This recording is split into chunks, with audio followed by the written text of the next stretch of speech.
everyone, honorable members and the department and entities. Good morning. My name is Noko Masipa. I'm the chairperson of the Standing Committee on Agriculture, Economic Development and Tourism. I will be chairing this proceeding of today's meeting to deliberate on the annual reports of the Department of Economic Development and Tourism, Western Cape Destination Marketing Investment and Trade Promotion Agency, WESCRO, Saldanha Bay Industrial Development Zone and Licensing Company, SOC Ltd, SBIDZ, and the Atlantis Special Economic Zone for the period of 1 April 2023 to 31st March 2024. The session has been scheduled until 1 o'clock, so we do not have infinite time. Honorable members of this 7th Parliament on the Standing Committee on Agriculture, Economic Development and Tourism, welcome. Those online and those that are present in the House. Minister Dr. Ivan Meyer, Department of Economic Development and Tourism, HOD, Ms. Joanne Johnston, and the officials of the department, welcome. Minister Ivan Meyer is joining us online. Welcome, Minister Meyer. The Western Cape destination, come through. Good morning, Chair. Morning. The Western Cape Destination Marketing Investment and Trade Promotion Agency, WESCRO CEO Ranel Stanner, Board Chair Dr. Shelley Zinn, and officials of WESCRO, welcome. Let me also take this opportunity to congratulate Prof. Shelley Zinn on winning the Warrior Women of the Year Awards 2024. Honorable members, there you have the opportunity to congratulate Prof. Shelley Zinn on your next opportunity of a motion. Saldanha Bay Industrial Development Zone Licensing Company, Acting CEO, Mr. Neville Mikey, and the officials of the SBIDZ, welcome. The Atlantic Special Economic Zone, ASEZ, CEO, Mr. Matthew Cullinan, and your fellow colleagues, welcome. The officials from the Office of the Auditor Generals and the Department of the Premier, welcome. Ladies and gentlemen, I really thank you for availing yourself, and welcome to the hot seat today. We've got only 3 hours, fortunately for you. And really thank you for honoring the invite to come and account to the Western Cape residents and honorable members that are here. Let me take the opportunity also to congratulate all the entities and the department on your clean audit. Well done and keep up the great work, guys. Members of the public who are present here or watching online, you are also welcome. This meeting is being live streamed on WCPP YouTube, and translation services is also available. Honorable members, we aim to have refreshment break at 10 o'clock in the members' lounge. But due to the amount or volume of work that we need to do, we might not be able to break for lunch. If you want to break for quick coffee or tea, please feel free to do so. Honorable members, Minister, CEO, officials, and all present, you are invited to lunch after the meeting. And I know you will be coming back for the Auditor General or SCOPA engagement. Honorable members, please do note that the time allocation may not be enough and that there may be important questions and points requiring further clarification that may not be answered today. Please be assured, honorable members, that you will have the opportunity to formally address any outstanding queries in the committee's resolution, but you are also welcome to put in writing the requests on questions that may not have been answered. The proposed time allocation for each annual report, honorable members, is that we will have DDET for 1.5 hours. WESCRO will allocate it 1 hour. Saldanha Bay Industrial Development Zone, 45 minutes. Atlantis Special Economic Zone, 45 minutes. And then we'll have committee resolution for 50 minutes. If the committee does not use the full time allocated for a particular annual report, we will simply move on to the next and adhere to time allocation. If the allocated time for a specific report is not enough or has been exhausted, we will continue to adhere to time allocation and move to the next report. Should there be time remaining after all the annual reports have been discussed, we can return to any report where the committee ran out of time. If all the time has been utilized, then the outstanding matters will formally be included in the resolution. Honorable members, we're going to deal with Part A, B, and D of the annual reports. C and E is left for the scoper to deal with. Members are reminded to keep note of the meeting proceedings so that at the end of today's meeting, in addition to resolution, you can highlight any concern, specific findings, congratulatory remarks, or any other matter that you may want to include in the committee's report. Honorable members, I want to remind you that we do not have infinite time today. We are reminded to limited time that we have been allocated by the programming authority. So let's keep our questions short and to the point. Members will be limited to at least 3 questions during the first round of questions and 1 follow-up. Members must make sure to indicate the page number of the question to avoid delays in getting answers from the department. Minister and the department, we request responses to questions to be succinct to avoid too many follow-up questions. I now proceed with providing the opportunities for members to introduce themselves. With me is Shireen van Niekerk. She is my procedural officer. I have got apologies from Honorable Constable, who is not able to make it today. Minister Ivan Meyer indicated that he will be online due to a commitment at Cape Town International Airport that he has to unfortunately meet. He will join for an hour and then excuse himself for that meeting. And once he's done with the meeting, he will rejoin the meeting. Over to members to introduce themselves. Thank you. Thank you, Chairperson. It's Dave Bryant, member of the committee. Thank you, Chairperson. Khalil Barnkes, member of the committee. Over to members online. Good day, Thank you, Chair. Chairperson. It's Derek Wessels, member of the committee. Thanks. Thank you, Chairperson. I'm Beauty Stoffels.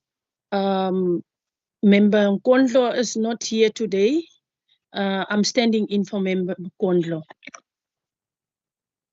Member Ngondlo's apology is noted. I now hand over to Minister and the HOD to introduce themselves and the department. Thank you. We're not done yet, Chair. Mbombo. Okay, you can go ahead, Honorable Mbombo. French Mbombo. Thank you. Morning, everyone. Morning, Honorable Mbombo.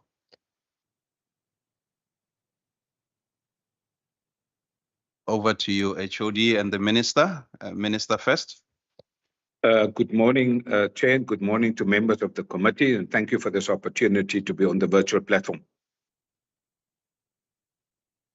Good morning, Chair and honourable members. My name is Jane Johnston, HOD for the Department of Economic Development and Tourism, and I'm now going to go ask just the DDAT colleagues to introduce themselves, and then with your permission for each of the entities in turn to introduce themselves. Is that acceptable? Thank you very much, Rashid. Morning, Chair and members. Rashid Tofi, DDG at DDAT. Good morning, Chair. Ilse van Skalkwyk, acting DDG in DDAT. Good morning, Chair. Cheryl Chulis, Director, Strategic and Operational Support. Morning, Chair. John Peters, Department of Economic Development, Tourism, Program 2. Good morning. Nizam Joseph, Program Manager, Program 7. Good morning. Maimuna Abrams, Chief Financial Officer. Good morning. Robert LeBreton, Financial Management. Good morning, Sakhang Chipea, Research and Development. Morning, everyone. Rahima Lockday, Director Skills. Good morning, Faye Darcy, Director, Municipal Economic Support. Good morning, everybody. Joshua Wilmerans, Director, Enterprise Development. Good morning, everyone. Michelle Ellis, Director, ETAP Reduction. Good morning, everyone. Goodwill Dingan, Director, Agri-Processing. Good morning, everyone. Olivia Dyers, Digital Economy. Good morning, everyone. Fernal Abrams, Catalytic Infrastructure. Good morning, Herman Jonker, Industrial Coordination. We get everybody. Can we perhaps, Renal, if you are able to introduce you and yourself and your team, please? Good morning, everyone. My name is Renal Stander, and I'm the CEO of Westgrow. Morning, everyone. My name is Sandis Wetwabe. I'm the CFO of Westgrow. Good morning, everyone. My name is Shirley Zinn, and I'm the Chair of Westgrow. Thank you. Morning, Khadija Daris, Chief of Staff at Westgrow. Good morning, everyone. Shamal Smith, Head of Monitoring and Evaluation. Good morning, everyone. Jean Skelsma, Chief Marketing and Innovation Officer at Westgrow. Thank you very much, Renal and the Westgrow team. Can we now have Neville Maikes from the Freeport, Saldanha? Good morning, Honourable Chair, Minister, Honourable Members and colleagues. My name is Neville Maikey. I'm the Acting CEO for Saldanha Special Economic Zone. Good morning, everyone. My name is Herman Booneskans, and I'm the CFO for Saldanha Bay RDZ. Good morning, everyone. I'm Kheti Wilemane, and I head up the Infrastructure and Environment Unit at Freeport Saldanha. Thank you. Good morning, Vanessa Davidson, Special Project Manager, Freeport Saldanha.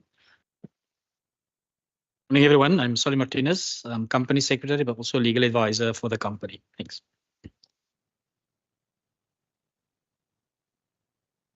Okay, thank you. And then next up and last but not least, Matt for the Atlantis Special Economic Zone, please.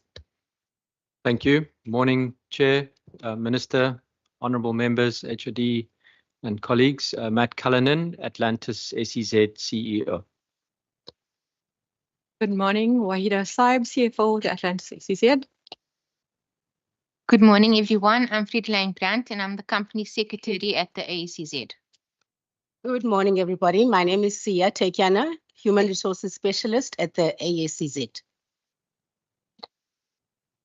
Morning, everyone. My name is Asanda Foss, Commercial Services, ASEZ. Good morning, Chair and everyone. Hartley Smith, Enterprise Development.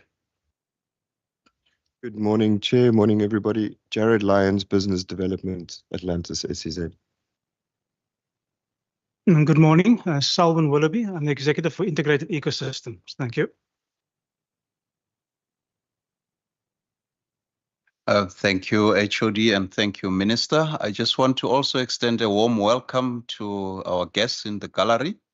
Thank you for joining us today. Enjoy the deliberation. Minister, over to you for the overview and the HOD. Thank you very much, Chairperson and members of the committee. Today we are tabling the reports of the Department of Economic Development and Tourism and its entities for the year under review, Westgrow, Atlanta Special Economic Zone, and then the Saldanha IDZ Freeport.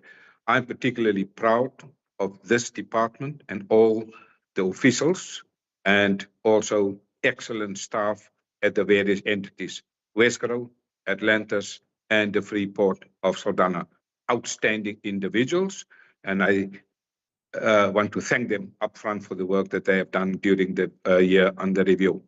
For now, as the committee will know and you chair, this department now has a new minister and a new head of the department for DDAT, but we are taking full responsibility and full accountability for the reports that are tabled here today before this standing committee. Because of all the work before us, I just want to be brief because 15 minutes is already gone of this meeting, and I want to confirm that I had a proper handover by my predecessor former Minister Mariel Wagner of this department. I was also given a thorough briefing and a handover by Joanne Johnston, the current head of the department. I have also had good meetings with the External Audit Committee and with the Auditor General in preparation for this meeting. And I want to thank you for this opportunity and our entities to present the report. I'm extremely proud of the status of the work being done by this department. Excellent officials, excellent financial outcomes, and I do not want to waste the further time of this committee. I will be online for the next hour. Thank you, Chair. Thank you, Minister, and over to HOD. I'm not going to go into much detail, I think in part because of the constrained time. I just want to acknowledge Minister Wenger as well as Vilile Dube, who was our HOD during the year under review, for collectively steering DRAT over the financial year that we currently are considering. I think it was a difficult year. If you consider that we were in the midst of load shedding and the impact that had on the economy, there were emerging challenges that were exacerbated in the port of Cape Town, which made it really difficult for exports to get through. And then there were enormous constraints on the fiscus as well as on our capacity. But despite that, I think the department saw the opportunity. We had finalized and had cabinet approval for the growth for jobs, which gave direction and shape to our economic strategy and our course, our direction with clear goals, clear priorities. And I think that the department under the year of review, given the circumstances, was remarkable. We were resilient, we were dedicated, and we were passionate. And I think you see that reflected in our annual report. Thank you very much, Chair and members. Thank you, HOD. Honorable members, we are going to deal with overview and part A of the report, which is from page 9 to 30. So over to members in terms of question around the report that is being tabled by the Minister and the HOD. Are there hands for questions?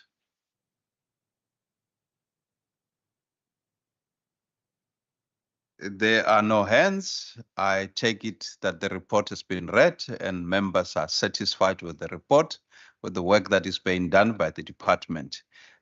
We move on to part B of the report, which is page 34 to 149. Over to members.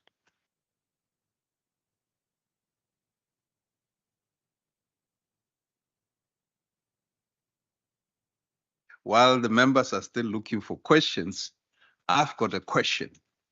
My question, HOD, really relates to the ports. You have just highlighted the challenges with regards to the port. I've seen estimate crops in terms of the palm deciduous fruits, that there will be definitely a bigger number in terms of exports. So I think the question really is regarding the readiness to deal with the higher volume of exports in the next coming months. If HOD can provide us with an update in that regard, we'll definitely appreciate it. Thank you, HOD. Thank you very much, Chair. I'm going to ask my colleague Ilse to provide some of the technical details, just to say that this is a priority for the department, but also for the province. And so there's a collaboration between ourselves, the Department of Mobility, as well as the Department of Agriculture, to work together to try and support Transnet as much as we can. And the interventions that we're undertaking range from how do we improve the ecosystem so that information intelligence is shared. The second is some of the technical tools, which Ilse will go into a little bit of detail, and what kind of support we can also provide Transnet with regards to the equipment that they actually have. But Ilse, if I could hand over to you, please. Thank you, HOD. Thank you, Chair, for the question. So, yes, we've got two big seasons in terms of our table grape season and our citrus season, and both volumes have been increasing over the last, let's say, 3-4 years. With regards to the readiness of the port, they have undertaken, I'm speaking on, I can't speak on behalf of Transport, this is in terms of our engagement with them. They have taken quite a strong approach with regards to getting equipment, whether it's cranes, whether it's the different equipment in terms of stabilizing. There's often wind affects the port, etc. Also dealing with regards to staff and shift changes. So very much in terms of the dealing with Transnet Port Authority as well as the container terminals, there's been a big move with regards to readiness. We meet with them once a week with the different port users to engage with them on this particular topic as well. Later this week, there's also going to be engagement with the port users, with which Wesco has been hosting. But there's definitely a move on their side in terms of performing. We have seen an increase in terms of their performance with regards to the number of containers they move an hour. There's a sort of a metric that we measure with them. In addition, we're busy in our third phase with regards to our port digital cargo dashboard, which is really focusing on how do we measure any sort of commodity moving from source, so from the pack house to the port. So that upgrade is currently in place. We're working with the different associations in terms of the fresh commodity in terms of the different sector groups, etc. And it's really in giving us a lens with regards to real-time data in terms of what does that turnaround time look like. We've also seen an improvement in terms of the ships waiting at the harbour. I think the best performance we saw last week was 3 days in terms of the turnaround time. So it's promising in terms of that. So it's definitely, we're seeing a big push on their regard to deal with it from a staff, as well as in terms of the equipment, which was a concern for us over a number of years. So we feel positive with regards to the upcoming season. Thank you. Thank you. Minister, I see your hand is up in terms of the question. Thank you. Over to you. Thank you, Chair, and thank you to Ilse van Schalkwyk for that report.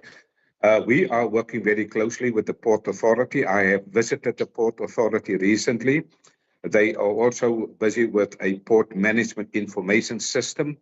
As Ilse correctly pointed out, they have also got new equipment. In fact, today when I was there 4 days prior to my arrival, they have received 47 reefer trucks from China. Because of the wind, as Ilse pointed out, they have also acquired stabilizers. They are also, because of the strong wind at the Cape Town and the port in particular, they have approached the Center for Scientific and Industrial Research, and they're currently busy doing predictive weather modeling. I have also connected them with my own Department of Agriculture, with the Mediterranean Climate Action Plan, with the Dr. Ilse Trautmann to see how we can assist with that. There's also a weekly performance improvement system in place, as Ilse van Schalkwyk has pointed out. The producers also, Chair, are now also daily in the war room because it is very important that things are happening there. We also monitor the real-time performance.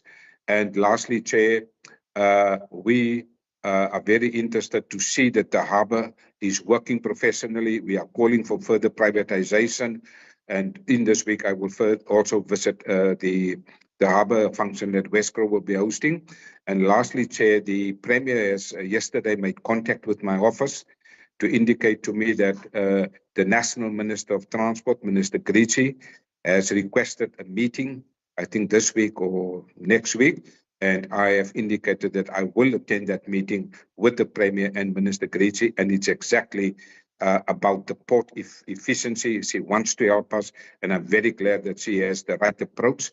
And we are seeing there's a new management team at the port, and we want to work, as the HOD, Ms. Joanne Johnston has indicated, want to work collaboratively to see the improvement of the harbour, because Western Cape is responsible for 55% of South Africa's agricultural exports, and it is in our collective interest to see that we increase our exports, because 5% increase in exports translate in terms of the economic modeling that was done by the Bureau for Economic Research of Stellenbosch University. It directly translates to 22,900 new jobs. So it is fundamental that we work together to improve the situation. I'm happy to report that there is commitment from the new CEO of Transnet, and there is commitment from Minister Grichi to work together and improve the situation. Thank you, Chair. Thank you very much, Minister. I note the hand of Honorable Bryant. Over to you. Thanks, Chairperson, and thank you for the presentation and the introduction. I've just got one question. I mean, all in all, targets seem to be pretty much on track or overachieved. There's just two areas where there's quite significant underachievement, and that is in terms of the digital technology space. So just for reference, Chairperson, it's page 102 and then page 104 and 106, 5.4.3 and 5.4.4. So that's the number of businesses engaged on the advancement of digital transformation, and then the number of businesses assisted with digital productivity. So there was the target of 330 for the first one, 28 was achieved, and then the second one there was a target of 100 and 0 were achieved. I have seen some of the reasons given in terms of resource constraints due to the resignations and the staff reassignment, etc. For the first one, and just in terms of that, my question would be, there was a technology and innovation research survey conducted. Were there any insights that came out of that in terms of using that feedback to improve that process? Is the department concerned about potential further resignations as mentioned, or are things kind of back on an even keel, so to speak? And then just in terms of the second one, I saw there were 4 procurement attempts to find a contractor for that. I know this is a constant challenge for all departments in finding suitable contractors. But it does seem to be that there is now a process in place to start with that training. Has a contractor been appointed, or is it being done via the department? And what's the current status of that program? Thanks. Thank you, Honorable Bryant. I don't see any hand online. I've got 2 questions from my side, HOD and the Minister. One regard page 28 of the organogram. There is quite a huge focus on the infrastructure from the GNU government to ensure that there are really infrastructure maintenance and planning and so forth. But I do note that you have got a vacancy of infrastructure planning and coordination in your department. What is the situation at this point? Is that position still vacant? Or if not, when are you planning to fill that position? The question of service delivery as one of your page 34, your deliverable. There is obviously an issue of extortion in environment of township and elsewhere.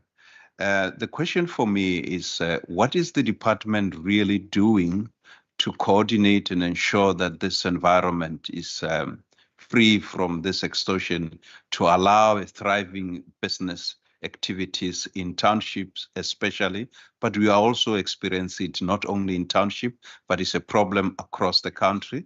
The question really is, what is the department doing to ensure that your service delivery is not hampered by this extortion activities? Thank you.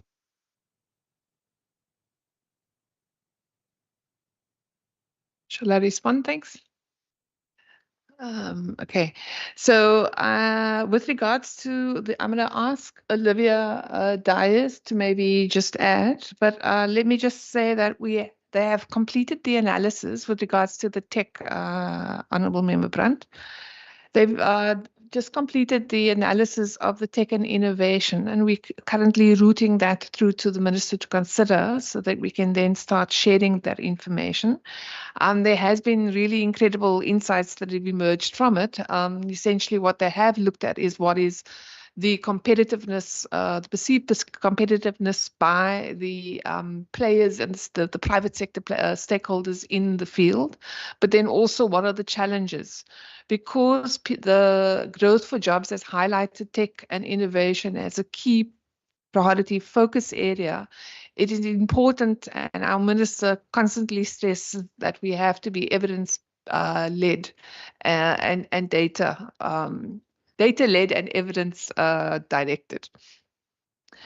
So I'm going to ask Olivia just to please share a little bit of that with you. I think also with regards to the contractors for the fund that we were looking at setting up, I think it was less really around trying to find a suitable or not getting a successful bidder.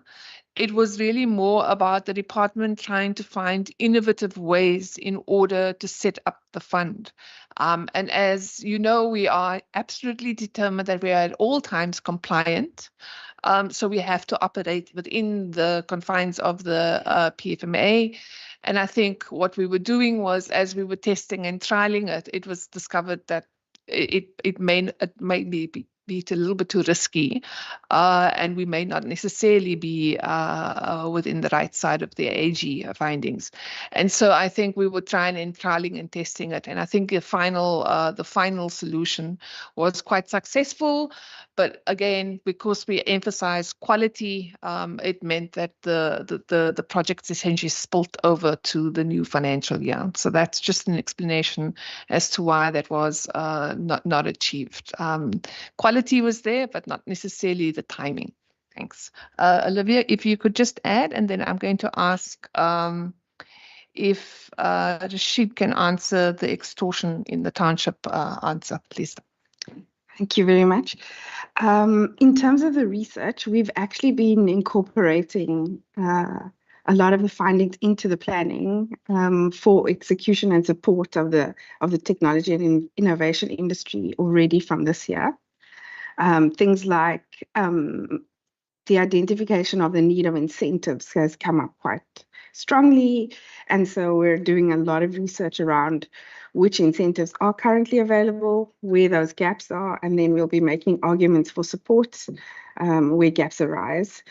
There are various subsector verticals that have emerged as areas of requiring additional support. Those will go into our funding and planning cycle for next year. We've already pre-identified some of them and are making arguments for support. So definitely the research is extremely valuable. I think part of the complexity is when we describe our technical indicator descriptions. So as we describe what they are, we sometimes make it extremely onerous on ourselves. And in the case of this particular project, we had also had quite a number of expectations around engagement, but because of the lateness of finalizing, we hadn't managed to achieve as much post-engagement of the research, and that has happened in this financial year already. So we have met the objective just later than anticipated. In terms of capacity, we have been very resource constrained. The digital economy or tech and innovation team was de-emphasized previously. And so we've literally had one person dedicated in the unit for last year, which has exacerbated a number of the underachievement, I would say.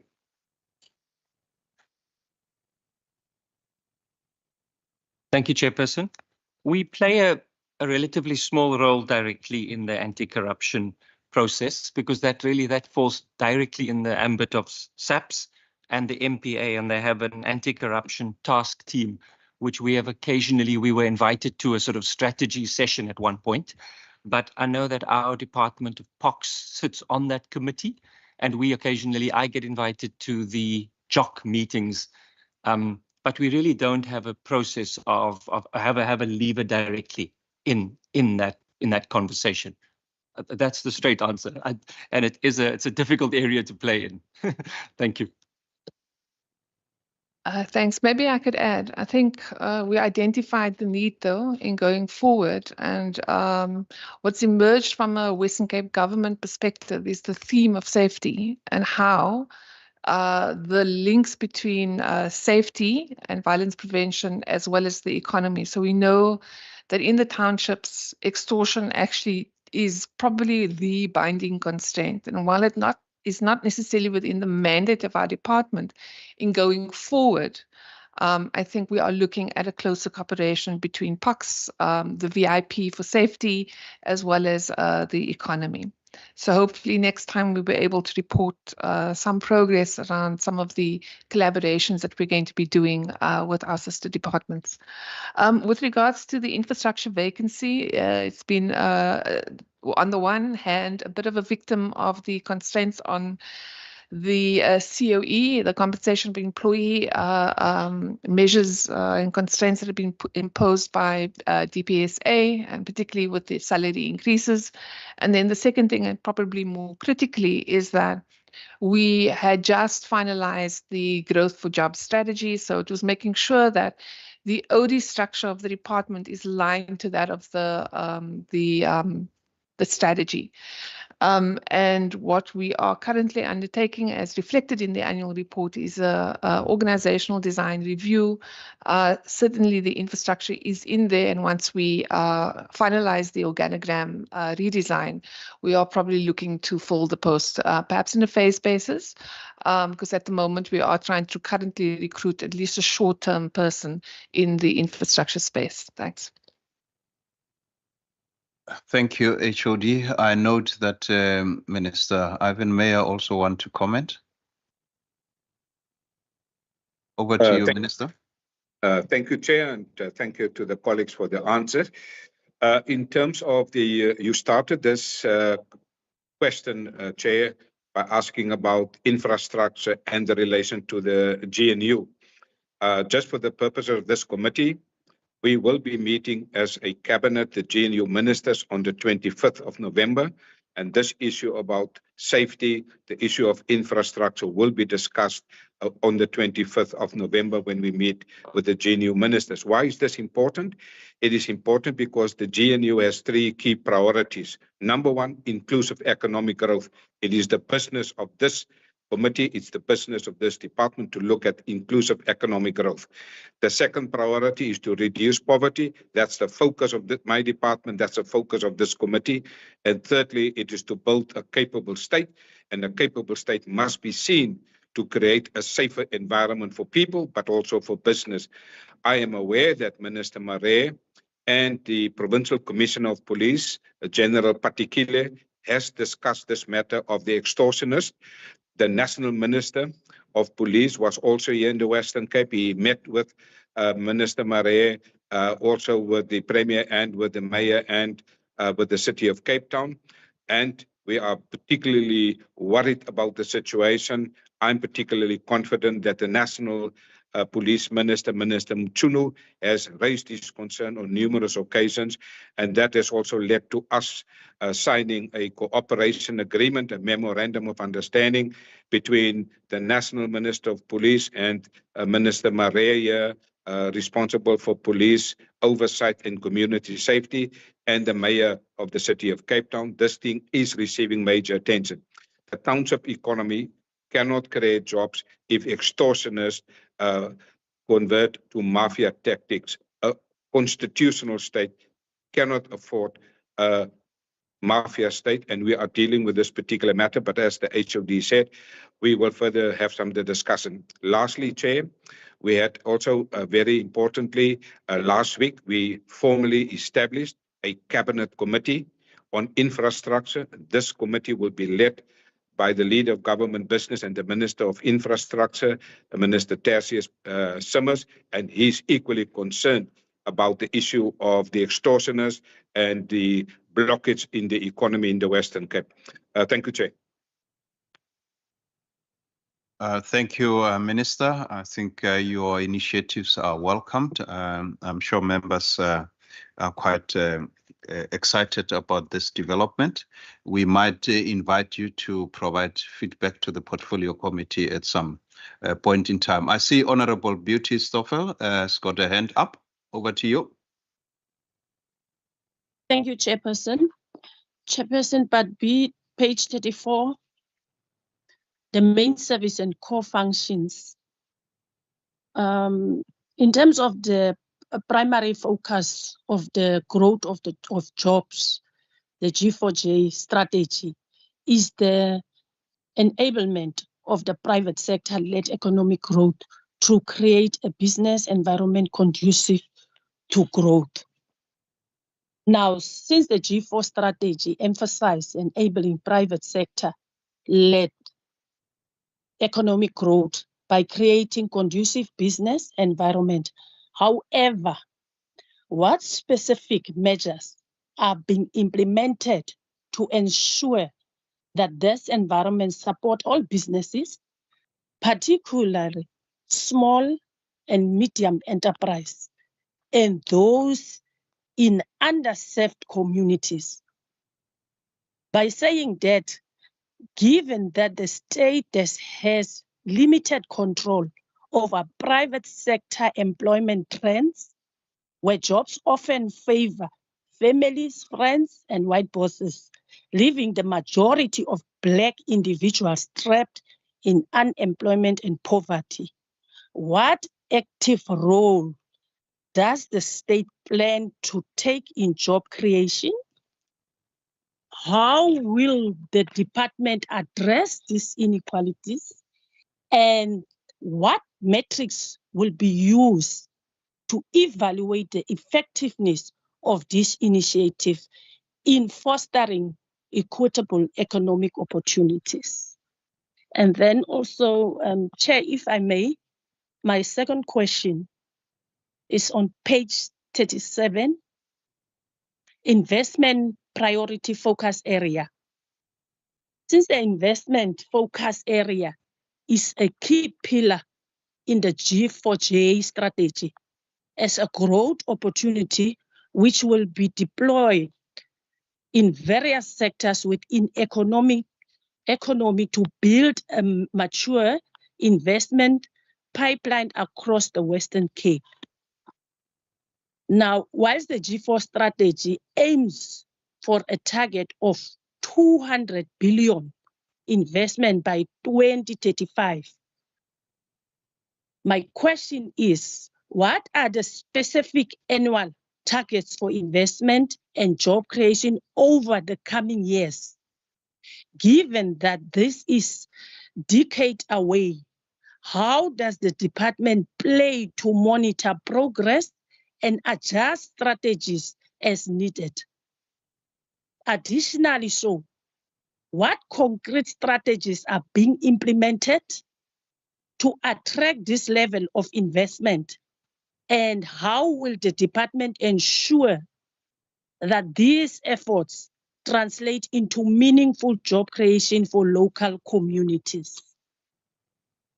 Chair, as far as I'm concerned, I've only asked 2 questions, as you permitted us to ask 3.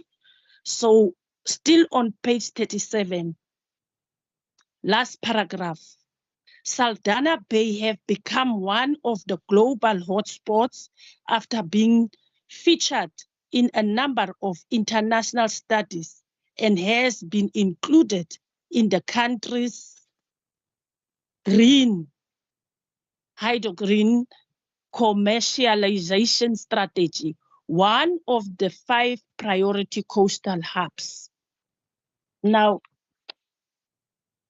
while Saldanha Bay is being positioned as a global hotspot for green hydrogen economy, what specific measures is the department taking to ensure that these investment opportunities genuinely benefit local companies and communities?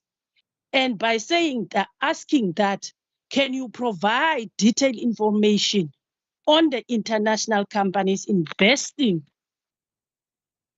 these projects, including the role and commitments?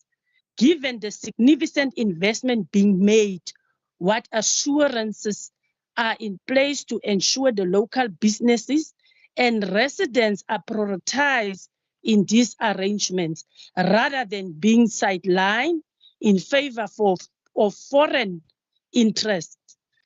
Additionally, how will the department measure the tangible benefits of this investment for local communities? And what safeguards are in place to ensure that the promise of jobs creation and economic growth is fulfilled? I thank you, Chair. Thank you, honorable members. I think the Atlantis is going to escape the difficult question, but over to HOD and the minister to answer on behalf of your other entity. Thank you. Minister.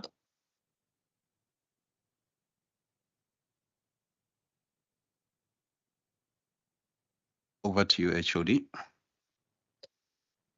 I'm going to ask the issue around the enablement about private sector and particularly in the underserved areas.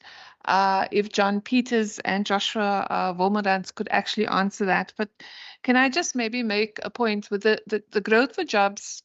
So on the one hand, the department provides bespoke support to intermediaries in the underserved areas. And I think that the annual report is quite clear around the areas that it serves. However, our challenge is that we have a small department with a small budget, and so it can only take us that far. So unless there's a significant increase in our budget, there's always going to be, the department's always going to struggle to serve all of the businesses that require support. So the growth for jobs strategy shifts to what we're calling horizontal enablement. So instead of doing bespoke support and assistance to individual companies, it's what are those systemic issues that face businesses that if we resolve that, we are then able to help all businesses in those areas. And so, for example, if you look at the challenges around zoning, which immediately criminalizes or businesses that operate, for example, from their houses.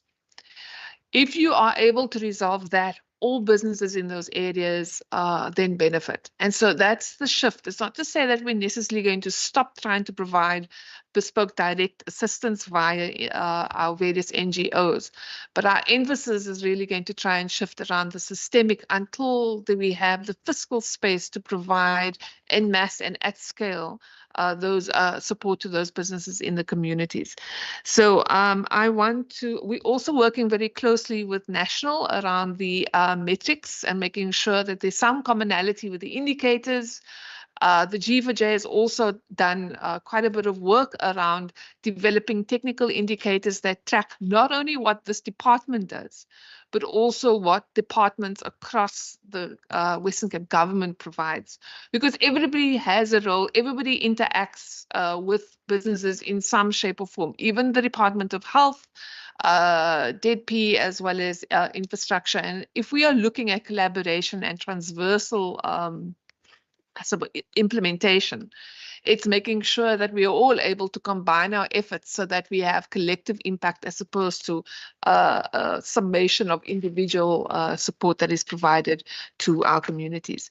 So I'm going to ask John if he can provide a little bit more detail with the investments. I'm going to ask Ilse if she could provide some additional information.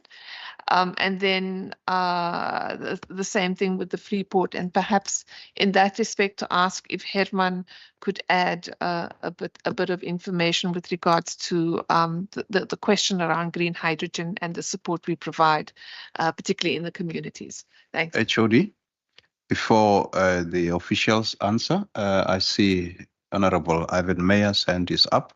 Maybe he might just want to give his answers to this, and then we can hand over. Over to you, Honorable. Yes, thank you to Honorable Member Stoffels for the question about the developments about the township economy. That's the real economy that we must support. That's the economy that must create significant jobs. Although the G4J speaks largely about the private sector economic growth, we are determined to let the growth happen in the township economy, and John Peters and the colleagues will explain what we are doing in this particular regard. If we want to see a revolutionary growth in the economy, We must be seen to bring a revolutionary innovation in terms of the township economy. But this must not happen at the level of talk. It must happen at the level of practical things. And I'm particularly happy and want to congratulate the city of Cape Town for having a project called Jobs Connect. I was recently exposed to that program. That program makes a significant contribution to job creation, also in the township economy, but also our own focus here in the Western Cape on the BPO sector. I'm frequently reminded by my colleagues in the department about the significant contribution the BPO can make. And given the energy transition, I think the green hydrogen can also bring massive economic growth here in the Western Cape. And I'm looking forward also to the colleagues to elaborate on this particular matter. Thank you, Chair. Thank you, Minister. Over to HOD. Thanks. Just with regards to investment, there are very specific targets, as Member Stoffel mentioned. 200 billion is quite significant. However, as we are developing the medium-term development plan of the G4J strategy, which basically means in the next 5 years, we have set targets for 2030. It still has to be finalized, so I'm a little bit reluctant to share it now. But it's really making sure that we know in 5 years what progress we are making towards the 2035 goals. Now, again, the strategy was very clear that it would be an incremental build up towards the strategy. So it's exponential. We start slower, and with time, we will rapidly increase towards the 5% growth and the 1 trillion rand target. In the case of investment, it will be the 200 billion. So we're setting a target of, and again, this is very provisional, 70 billion rand by 2030 for the department and our entities. There has been quite a lot of data analysis and trends and projections that have been done. So it wasn't just a figure that was pulled out of the hat. Is what do we need to get to in order to get to our 2035 targets? But in that is then setting and the build up of how we're going to achieve it. I want to be clear, this is still draft because it will be in our 5-year strategy so that the Parliament is able to monitor the progress we're making towards it. So we want to be clear about that. But again, we have committed to making sure that there's transparency in our indicators as well as our targets.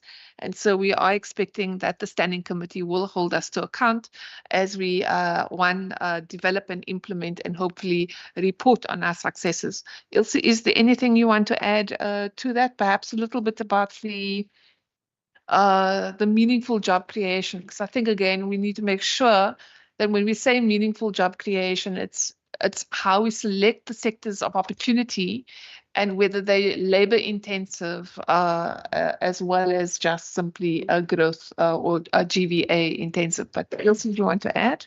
Yes, thank you, Adri. Thank you, Chair. So the role that investment plays is quite critical in a business and economy. It's basically it enables, and the way we measure it is in terms of what is the investment in terms of plant, capital, equipment. So Wesgro's got a steep target with regards to private sector investment, but in addition to Wesgro, it's also our entities with regards to Atlantis in the green economy, as well as Freeport, especially in terms of the focus with regards to maritime, as well as energy in terms of green hydrogen. So I'm sure Herman's going to elaborate on green hydrogen, but it's targeted investment in terms of what we're seeing with regards to the pipeline, as Honourable Stoffel's mentioned. So the investment pipeline that we've got, and currently our target in our current 5 years, 5 billion, and to move that to, just a correction, to 75 billion, the draft underlining that target we're setting for 2030. So it's not necessarily something that's going to be increasing exponentially. So there will be different in terms of getting us to the 200 billion by 2035, but it's very much with regards to making sure we've got a robust investment pipeline in different industries to make us competitive, because it's one of the key instruments used with regards to how do we get the GDP to grow is investment. So that's quite critical. Thank you. I don't know if the minister. Okay. Yes, sorry. John, I'm afraid I forgot. The minister had done quite a bit of, I think, an explanation, but do you want to add anything to add to the issue around the SMEs and the underserved communities? Yeah, thanks. I'll try and be succinct. I think the minister did mention inclusive economic growth. So when we look at inclusive economic growth, we include serving the underserved areas and also the non-metro areas. So just in terms of looking at those two areas, maybe some of the initiatives that we have on the go. The first one is obviously the work done by the Enterprise Development Unit through the Booster Fund. Very much a demand-led type of fund where we partner with organizations, and most of the partnerships with the organizations have been almost, I want to call it exclusive, not exclusively, but by and large township-based organizations such as Lulu, or labs and those types of organizations. So the work essentially is in the township areas and dealing with underserved communities. So that's the one thing. Also, we try to also then through our JSE project, where we're going to try and sort of get capital providers and capital seekers in one room. It's been quite successful last year. And that's also another way of getting in people from outside areas or from underserved areas into a room to be able to access capital. So that's the one thing with regard to enterprise development.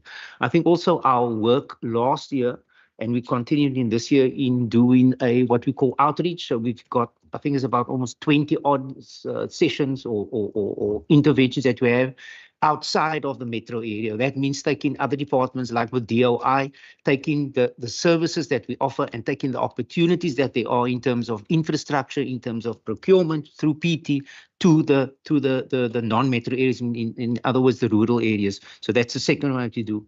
The other one, I think, is the work that we do in the partnerships they have with the TVET colleges and the CETAs, and the example, the relationship we had with the CETAs or the college in the West Coast, also in Falls Bay, where these colleges have extensive work within the township. So we try and support them in doing that. Also via the Booster Fund, where we would partner with them in terms of entrepreneurship programs. The other one is where we work with chambers, and I've been personally very much involved in this because I see that is where you're going to get your traction. So we work very closely with the Cape Chamber, with the Business Western Cape, and then recently we were quite instrumental in trying to start, and I think we will be successful in starting a initiative in the Saldanha Bay area, where you get in the municipality and businesses, an array of businesses from your startups to your corporates in one room and having a forum and looking at economic development. And that's the way you're going to actually get growth in those areas.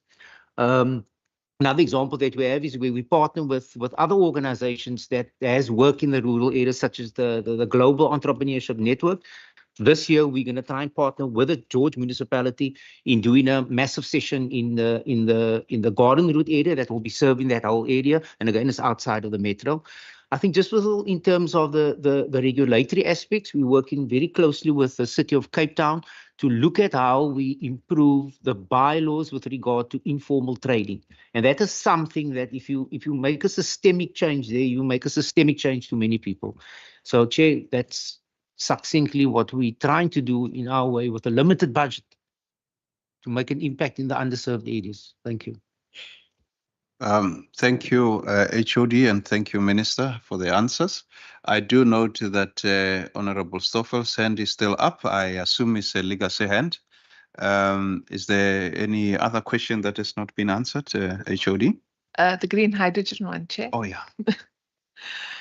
So I'm going to ask Herman if he could just provide a little bit of explanation around the relationship between the Freeport Saldanha and the green hydrogen, which does provide a massive opportunity for the province and for the entity. I also want to say that the green hydrogen shifts it is probably one of the strongest growth opportunities that this province has seen for decades. And I think it's quite important not to see foreign investors or foreign activity in the province and domestic activity as binary or opposing. They're actually complementary. And if you bring in international expertise and funding, they have to spend it in our province.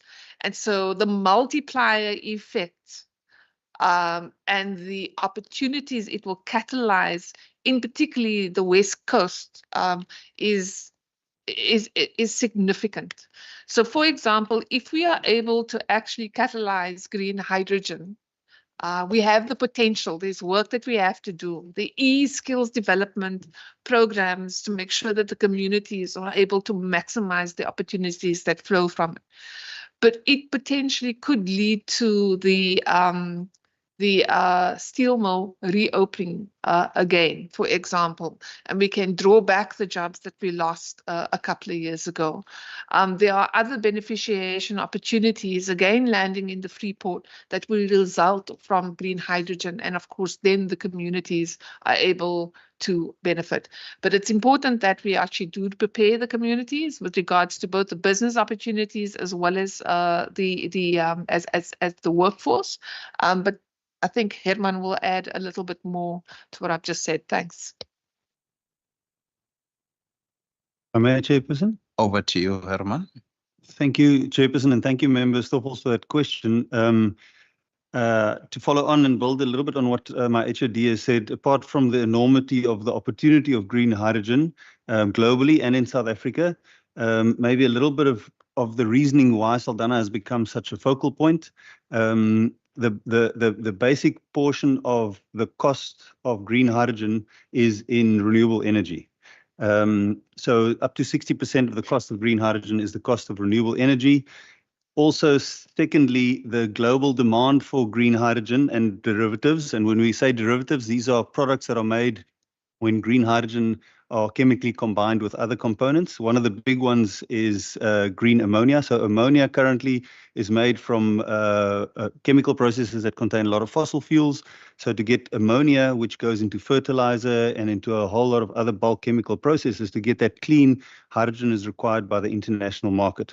So two of the big components that Saldanha has in its favor, A, is proximity to renewable energy. That is, in other words, some of the lowest cost sunshine and wind in the world. But then secondly, also an export-ready port that can handle bulk liquids.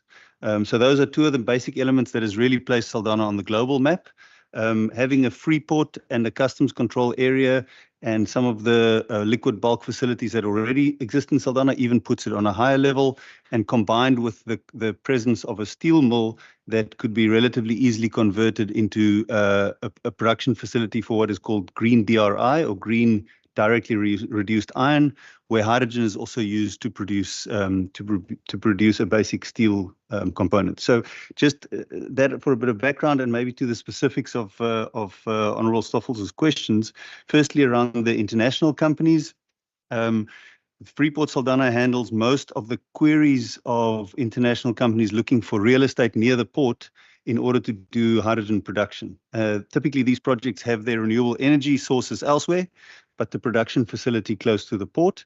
And between myself and my colleague in the department, Abigail Links, as well as Freeport Saldanha, when we start engagements with these big investors, we typically sign non-disclosure agreements, and some of them are very sensitive to their competitors knowing that they are in the market. But some of the big companies have come out and made public statements. So we have a list of companies that have made public statements of their intent to invest.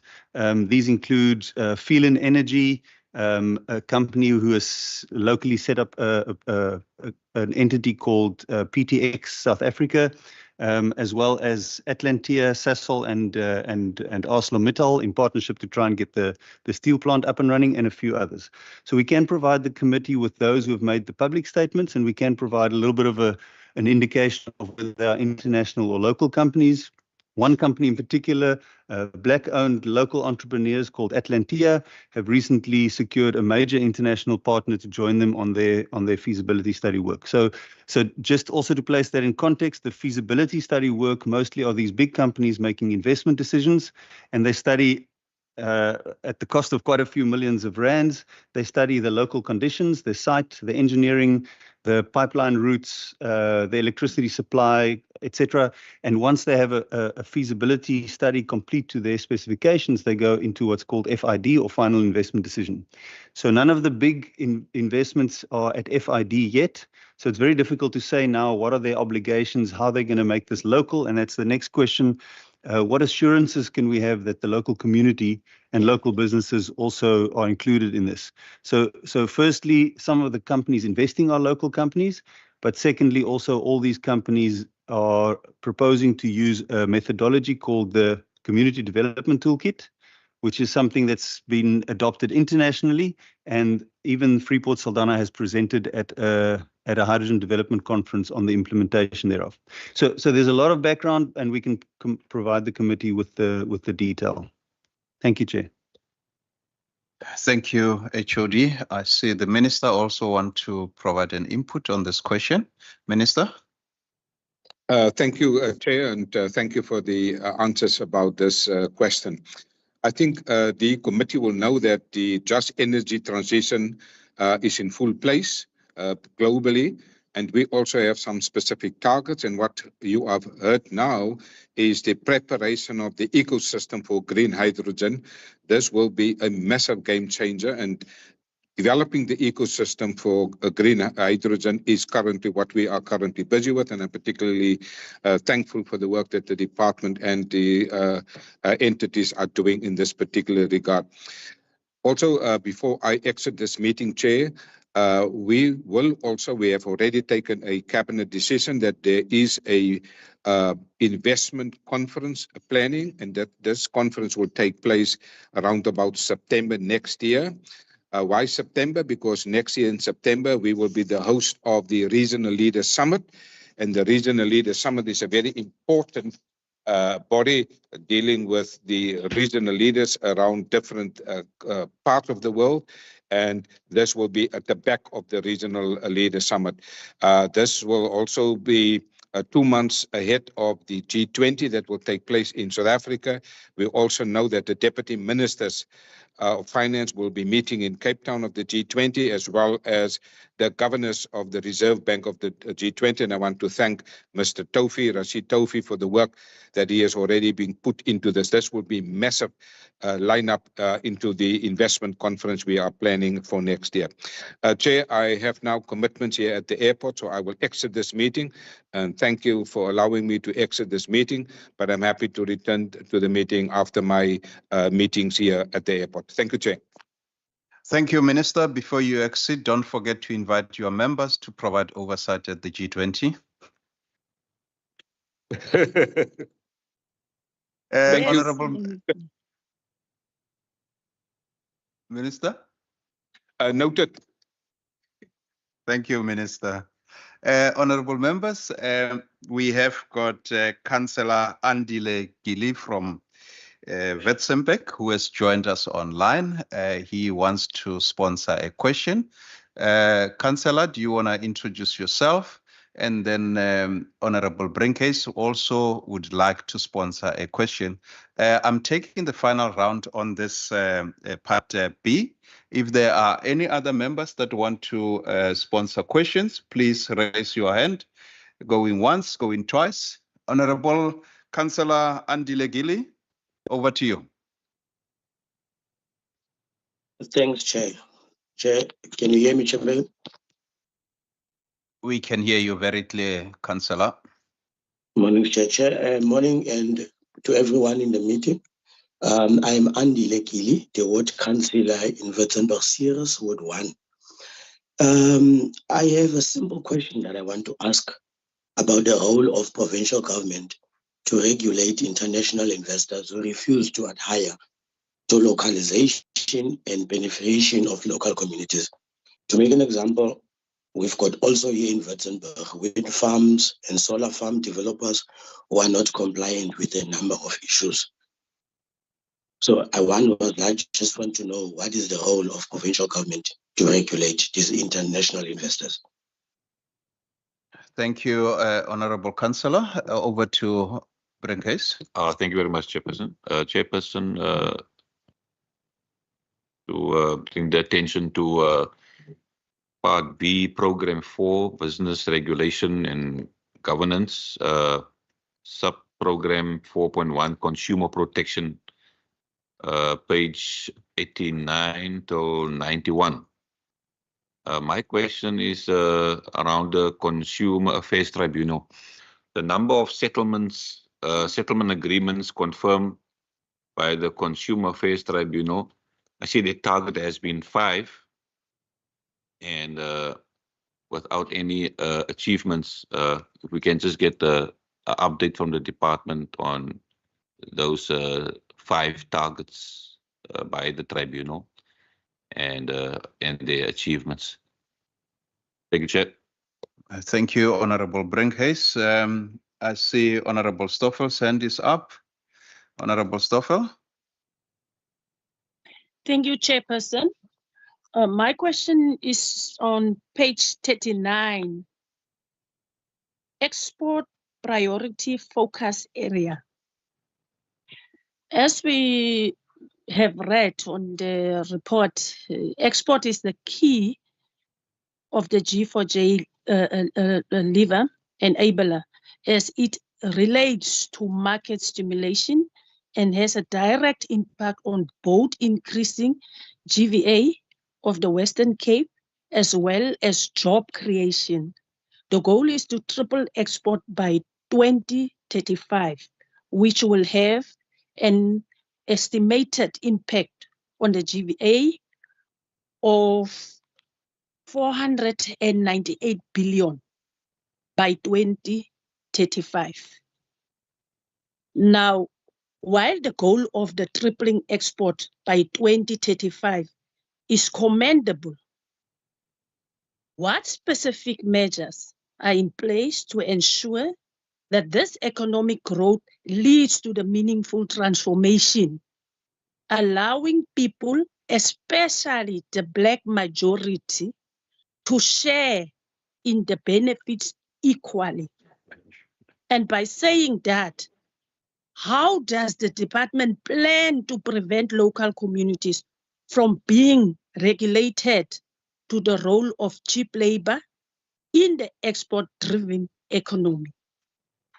Then my second question is on page, also coupled with that, what actionable strategies are being implemented to support businesses, particularly small and medium enterprises, in accessing international markets, and how will these initiatives ensure equitable participation in the export economy? Then my second question, Chairperson, is on page 41, enterprise development, whereby it says the SMEs Booster Fund 2023 supported interventions implemented by organizations that are geared at supporting SMEs based in the Western Cape. Now, my question is that whilst the SMEs Booster Fund 2023 supports various organizations, what has been the impact of this funding on the long-term sustainability and growth of that businesses involved? How does the department measure this impact? And by saying how does they measure the impact? What plans are in place to increase funding for SMEs Booster Fund in the future so that more companies, especially those in marginalized communities, can benefit from these critical resources?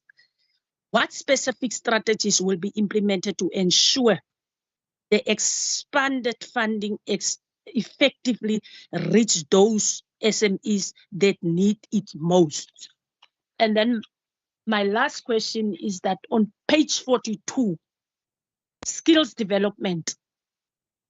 Skills development in the department has evolved from skilling unemployed youth with skills and demand and hoping that those unemployed youth find employment to skilling unemployed youth through the transfer of skills in demand and providing employment opportunities that result in long-term employment. Now, my question is, how are the skill development initiatives specifically aimed to address the issue of skills mismatch and shortages in the province? Can you provide detailed information on current skill shortages in the Western Cape. How does the department ensure the skills being developed aligned with the needs of the local labor market? Additionally, coupled with that, what measures is the program taking to support youth who are not in employment, education, and training?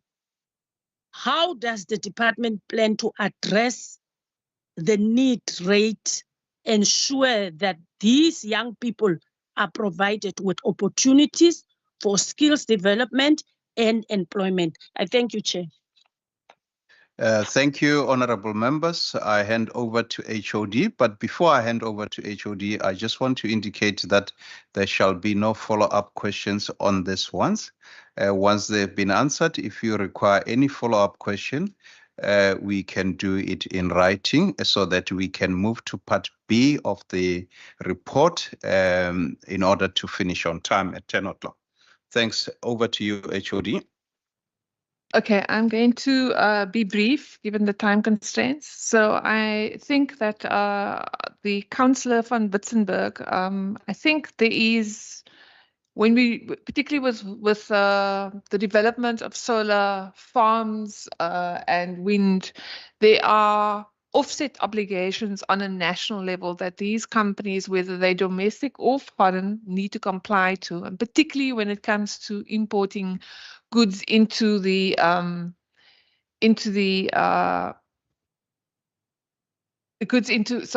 importing goods into equipment into the country. So it does depend on the specifics of the actual company, and I would suggest that the councillor reaches out to the department so we can identify whom they think is not necessarily actually developing or correctly implementing these agreements. And sometimes these companies also don't know, and so they need guidance, they need advice and direction, and we'd be happy to facilitate a conversation. With regards to Honourable Member Stoffel's questions about the 5-year targets, I'm going to ask Ilse to provide the answer to that. John, with regards to the SME Booster Fund, and then with regards to skilling, Nizam Joseph, who heads up Program 7 for skills development. I have more to add, but I'll leave it at that because of the time constraints. Ilse? I'm going to ask, you mean the question about the consumer protector? Yes. Oh, sorry. Yeah. Sure. So thank you, Honourable Member. The issue of the 5 settlement audit targets, the Consumer Affairs Tribunal members were only appointed on the 27th of March. So in other words, it was not a sitting tribunal as yet.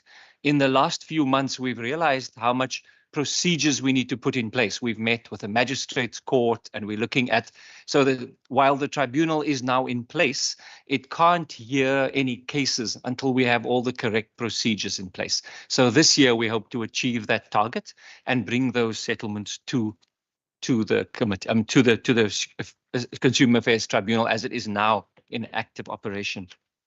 And then HOD, I just wanted to say that our member Gilly in Witzenberg, the IPP office has an actual complaints spot where you can, when you have a complaint about any IPP office and they're not fulfilling their construction obligations, we can direct you to the IPP office. Thank you. Thank you, Chair. I'm just going to deal with a question regarding the exports. So absolutely, this is quite a key activity for us as department, not just in terms of G4J, in terms of tripling exports. So the export target is linked to 3 things. It's exports of goods, services, and tourism. So the activities land in the different industries accordingly. The first thing that I just want to mention in terms of SMME, so specifically in the export space, where the department plays at the space of making sure that we build the pipeline of credible exporters, and then Wesco will make sure that they get to market. With regards to this export development program, we launched last year, was our first year, something called the Export Competitive Enhancement Fund, ECEP, the program. and it was primarily targeted at supporting SMMEs. So it's very much focused on how do we support small businesses to access market opportunities. This is in terms of the costs that they bear with regards to reformulating your product. If you're going into market, it's costly to have it tested. You have to print different labels. You might need specialized packaging, etc. And for a small business, that's quite a heavy burden to bear. So the ESEP program is supporting the businesses to access new markets. We've tracked it up to date. We've supported just under 20 firms. We've also worked with Wine SA, and they support, it's just the Black-owned brands with regards to wine companies. They apply to support a range of them. So it's a lot of, we're trying to support in terms of transformation with regards to BBBE companies as well. So ESEP is really assisting us in terms of supporting small businesses and removing those constraints with regards to market access in particular. So it is continuing in this year, and it will be in the next annual report in terms of the success we're seeing in this year. Also because some of them, they are leveraging match funding, etc. In addition to that, we are also trying to work with different businesses. So we host what we call a district outreach. We are trying to create awareness around export opportunities for SMMEs in every single district. That is not just the metro, and this is in partnership with our industry associations, with our business chambers, with the municipalities, etc. So we host these 6 district outreaches every year. We've done it now for the 2nd year. I think we've got Central Karoo left this year, and we're literally seeing it's almost, we're seeing a double, up to 80, 100 businesses that are engaging, and then that access of it. So again, export opportunities for SMMEs in a range of communities is critical for us. Thank you. I just want to ask the HOD to relax. I'm chairing, so if they take their time, that's fine. Can continue with the next one. Thank you, Chair. But you did say we must be short and succinct, and we love our detail and providing the proper explanation. John? Yeah, thank you, Chair. What I'll do is I'll just start a little bit off and give it to our resident expert with regard to the Booster Fund, Joshua Wolmerans. I think we've come since 2020 with this, 2019, 2020 with the Booster Fund, and I think the primary focus of this Booster Fund was to stimulate the ecosystem in terms of supporting SMMEs. That's what we're trying to do, right? And also, like I said, it's demand-led, so you're actually getting proposals from organizations that know their stuff, and especially in the underserved areas where it's a high-risk area. So obviously, a fund such as this, you're going to have your risks, you're going to have your ups, and you're going to have your downs. But as far as possible, we put in things in place so that we can secure or at least be able to measure our impact in terms of the communities. So just with that background, I'll hand over to Joshua just to explain some of the details of the fund, and then also what we put in place with regard to measuring impact. Thank you. Thank you, Chair. So just in terms of the sustainability and the growth of SMMEs, I think what is critical, that there is an acknowledgement that you require multiple interventions to support the sustainability and growth of the business. It can't just be a once-off intervention. So I think that is the foundation in terms of the SME Booster Fund, and the fact that we leverage funding, it's about supporting existing initiatives that are being rolled out by particular organizations in the SME ecosystem. So I think what is critical, Chair, is that part of the program and the importance of the demand-led process is that there's actually an assessment done on every businesses that are part of the program to determine what are the specific needs of that particular business. And based on the needs, specific interventions are then implemented to support the sustainability and growth of the business and ensure that there's a trajectory for scale and development in that particular business. Also, just to mention that in terms of the SME Booster Fund 2023, 5 of the 8 organizations that were supported were linked to the township category in terms of providing support to township-based businesses. So the overwhelming majority for Booster 23 was to support township-based businesses through a range of interventions. I can also maybe just list some of the areas like Philippi, Langa, Kailicha, Bella, Delft, Alsisdorp, Samora, Machel. Those are some of the areas where some of the businesses are located. Chair, then also just in terms of measuring the impact, so what we also do as part of the Booster Fund, with the start of the process, the organizations that we support measure, they assess the turnover and the jobs number for those particular businesses. What then happens through the interventions, there's also then post the close off of the particular initiative, an assessment done on how that intervention has impacted on those particular businesses. So you can look at a pre and post assessment in terms of jobs and turnover. As part of the agreement that we have with those organizations as well, there's a commitment to 12 months after the completion of that intervention to provide us with a number of indicators, like, for example, number of jobs created, turnover, number of the rand value of funding leveraged. So there's a number of indicators that the organizations are compelled to respond in terms of the TPA that is signed. So there is measures in place to look at the impact assessment in terms of the interventions, because obviously we want to see how that interventions have supported the growth and development of SMMEs in that particular sense, Chair. Thank you.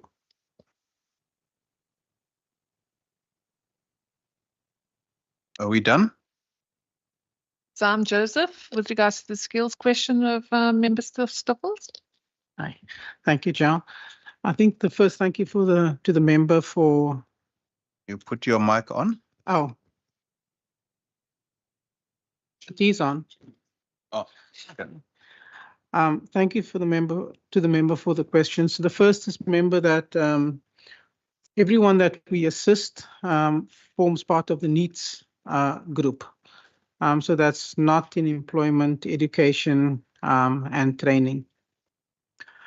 And it's also important to note how skills shortages manifest in the economy.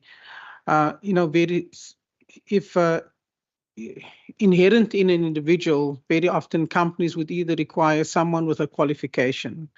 In some cases, no qualification, but experience. In other cases, you require accreditation, like in IT, the universities maybe not that important, but you need a vendor certification. The truth is also true for, say, ESCOM, where you require a vendor certification to work on the kit. So all our programs looks at the occupation and the industry, and we have about just over 4,000 youth per annum. We look at what that occupation requires, what that industry requires, and shape something specifically for them. All our programs would come with either accredited qualification, a vendor qualification, a CETA qualification, and then with up to 12 months experience. From a long-term impact perspective, member, 80%, more than 80% of all the youth that goes through our programs effectively find full-time employment. From a investor perspective, very often companies would want to know what is the pipeline of new skills. We have sectors like the BPO and the ICT sector where companies divested from the region because they couldn't find suitable skills. And that suitable skills and competitiveness skills also manifests itself in a very peculiar way. So if you ask someone if there's a shortage of, say, actuaries, the companies would say, no, there's no shortage of actuaries. But if you had to reduce the price of actuaries, you could easily triple the amount of actuaries that the economy requires. And the same with other sectors. If the price of a skill vis-a-vis a similar economy globally and we outprice ourselves, there's never going to be a demand for that skill. One example is in the ICT sector, Java developers. There was no salary arbitrage between Java developers in South Africa and in second-tier cities in the US and Europe. Right? But if you compare ourselves to Krakow or you compare ourselves to India, then you'll see that we are 2-3 times more expensive than similar destinations. So if an international investor wants to invest, they're going to look at skills, they're going to see we outprice ourselves from a skills perspective, and they're going to move elsewhere. From an impact to GDP perspective, there was a report done by National Treasury and GTAC. So this year, from a skills perspective, the impact to GDP was just over 10 billion rand. We've employed about just over 4,000 youth. That we attracted about 10,500 new BPO jobs at a cost of about 350,000 rand a job.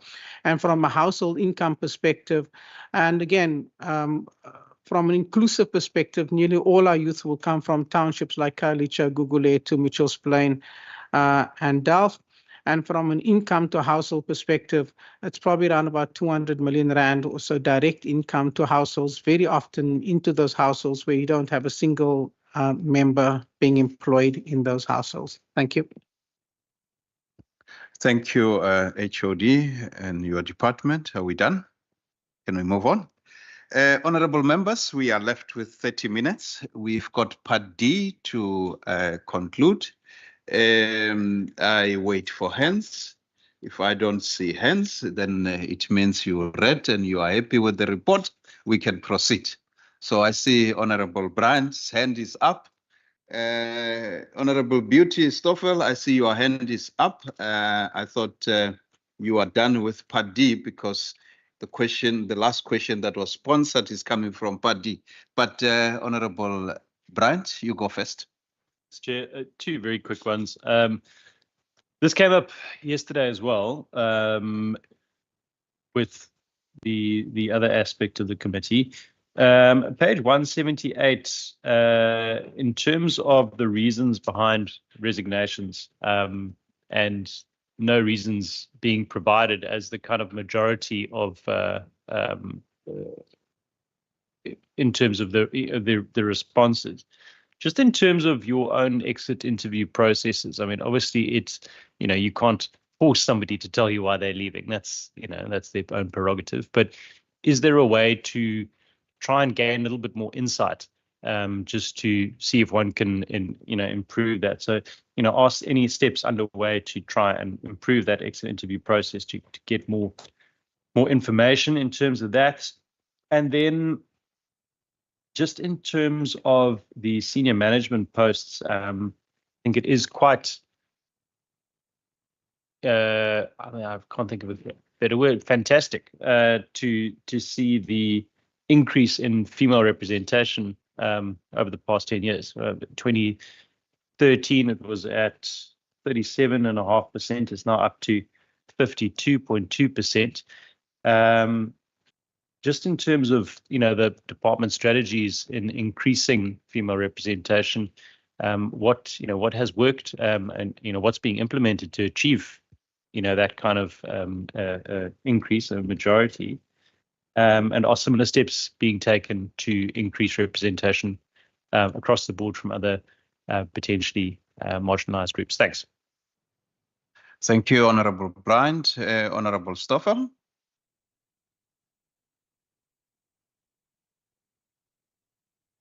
Honorable Stoffel, is that a legacy hand? No, Chair. Thank you, Chair.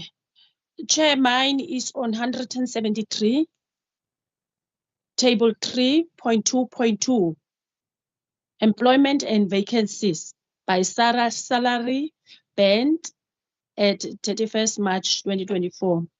My question is, what are the reasons for the current vacancies and what updates can you provide regarding this status? Have these positions been filled? Additionally, so many other departments have complained about the year-in budget cuts that affect staffing and service delivery programs. How has this department managed this pressure and what impact have they had on the department's functioning? And then also on 178, table 3.4.4, staff leaving the employment of the department from April 2023 to March 2024. It is concerning that a majority of these resignations come from younger individuals under the age of 40. What is the department doing to address the issues that led their resignations, such as lack of promotional opportunities, the need for career changes, and low remuneration? How many of these officials occupied critical posts and possess scarce skills? What is the total investment that the department made on these officials through skills development and bursaries? And how has this been replaced? My last question, third question, in fact, 180, pay table 3.5.1, total numbers of employees, including employees with disabilities, in each of the following occupational levels as from 31st of March 2024. What are the employment equity targets for the department, and are they currently being met? What plans are in place to increase representation of Africans in senior to top management positions? Lastly, are there specific initiatives to ensure at least 50% representation of women at that level? Thank you, Chair. Thank you, honorable members. Over to you, HOD, but I see you've got a vacancy rate of about 1%. So, but over to you. I'm going to ask my colleague Cheryl Julies to add. I just want to maybe respond to some of the questions that both Honourable Member Wessels and Stoffels asked with regards to the exits. So it is a voluntary process, but what is happening at the moment is the Department of the Premier is undertaking the development of a digital platform so that when people actually do resign, it makes it easier for them to actually do the survey and so that we can get the feedback. I think also just generally, we more or less know sometimes why people leave, and often it is for career progression, et cetera, et cetera. And I think it's quite true with even the issue around the youth is your youth, particularly your categories from mid-20s to just before you hit 40, is that you tend to be quite mobile in terms of your career. Because the department is fairly stable, people are ambitious, they are wanting new, not just career prospects within the department, but also to explore new fields. People basically leave. On the odd occasion, we attract them back again in newer positions, but it's the nature of people that are ambitious, that are wanting to change the world, and to a large extent, we encourage that. We also need to know that a lot of promotions actually happen to the City of Cape Town, also private sector. So often we are unable to actually compete in terms of salary. But I think the idea is we don't begrudge. So there is when we do training, it's also that we understand that that's also part of us skilling up the workforce, not only just for our department, but for the economy. There is a criteria that if you give a bursary that you have to work in a particular a period of time. And so the idea is that we do get benefit from the productivity and the increased skill sets before I think employees and officials actually leave, or if they leave. What we are doing in going forward is instilling what we're calling a employee growth and development plan. So it's basically making sure that in addition to the many interventions that we do offer to improve wellness and people's skill sets, that there is almost a bespoke plan per individual so that there is a clear pathway in terms of a career progression in going forward. So I'm also going to then now hand over to Cheryl about some of the specifics with regards to the questions that Honourable Member Stoffel asked. Maybe just to respond first to Honourable Member Brandt in terms of the strategy that the department follows in terms of the employment equity. So we have a dedicated employment equity committee that we have in place. And apart from just the employment equity committee, we also have become part, the employment equity manager has become part of every process, even starting from the recruitment and selection part of it to the appointment part, where we play a pivotal role in it, where we actually do an analysis of the process coming through in order to render that advice and support to the delegated authority in terms of appointment. And maybe just part of the specific initiatives that we speaking about, the part of 3.5.1 for Honourable Member Stoffels. Part of what we have currently done is that because we are on the final stage of our employment equity plan for this particular year, and our department actually took a proactive approach in terms of how we're going to look at it even going forward. So part of the process that we put in forward was deliberate affirmative action measures that we have that we've worked on, that we are implementing within the new 5-year strategic plan, but it's also coming through within the current 5-year strategic plan. But apart from that also is that we've upped the levels of the people that is on the committee. So we are proud to say that our Employment Equity Committee are being chaired by a DDG.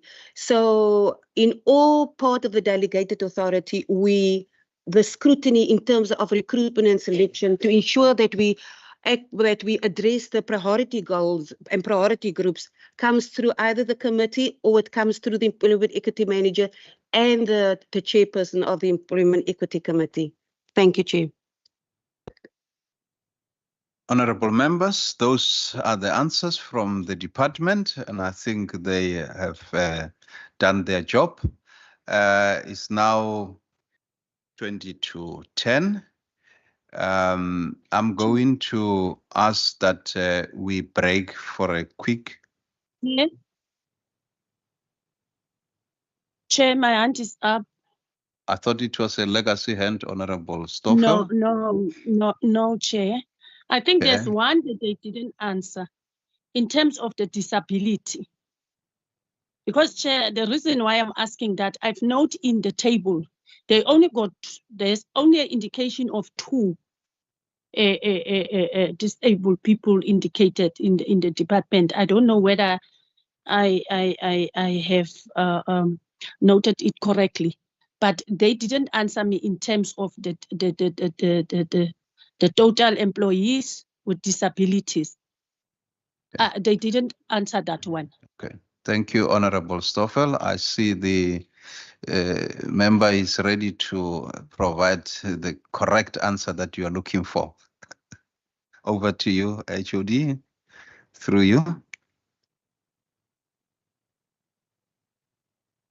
Honorable Stoffels for the question. So in terms of the disability, we had 4, we lost 2 over the period of time, but part of our strategy for the department is that we're partnering with NPOs in order to send our adverts to them in order to get a better uptake of people with disability in our recruitment and selection processes.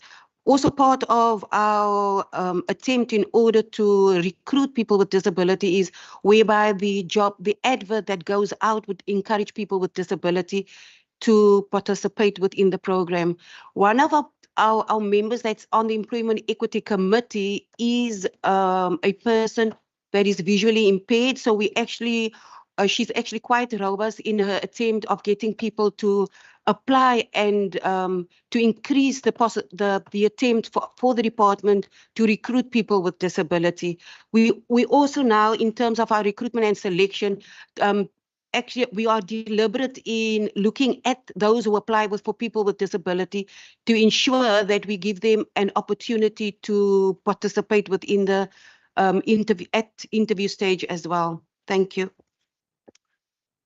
Thank you, HOD.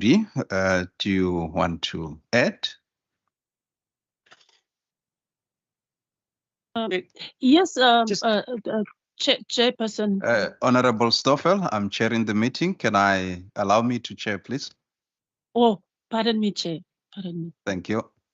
Chairperson, I just wanted to add that in the times we're living in, what we've done is we've done a deliberate education in the department for people to be aware that mental disabilities or mental health challenges also count as a disability, and to take away the stigma around that and encourage people to report that. Because the national government has actually increased the target for disabilities from 2%, which we've always been compliant with, to 7%, which is a scary target, frankly. But I think we're trying to encourage people to, without the stigma attached, come up and expose and sort of speak about their mental disability or mental health issues, so that we can add that to our targets. Just wanted to add that. Thank you. Thank you, HOD. I think I just also want to say is, so it's not that we want them, people that have mental wellness challenges to come up so that we could shore up the numbers. But I think it's that the department is able to provide a proper enabling environment, a supportive environment for them to be productive. I think also what challenges us quite significantly has been the constraints around our ability to fill our vacancies. So as we've lost our staff members, we haven't been able to necessarily replace them in terms of the recruitment. And that has actually impacted the numbers quite significantly across all of the equity targets that we have placed on ourselves. So we have done well, but we've almost, in certain cases, lost a bit more than we've able to actually recruit. But watch the space, Honourable Member, and hopefully you will see improvement with time. Honourable members, I think the department has withstood the, hot seat, and they managed quite well. I just want to ask honourable members that we're going to proceed with our break for tea. If there are any other burning issues, then we can address them in the resolution through either, asking the department to respond in writing. So when we come back, we will start with Westgro, which will take the hot seat together with the HOD again, and then followed by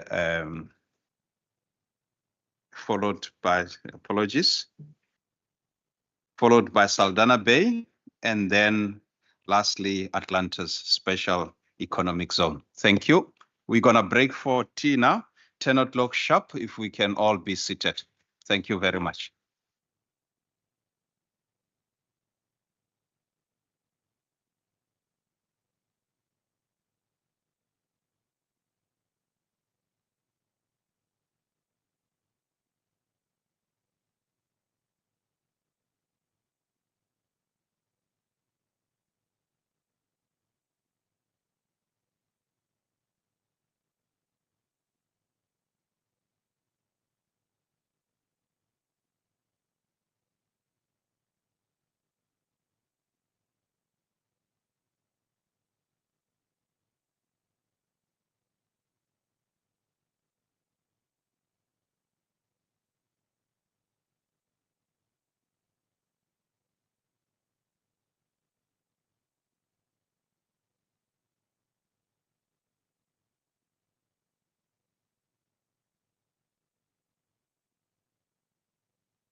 HOD, honorable members.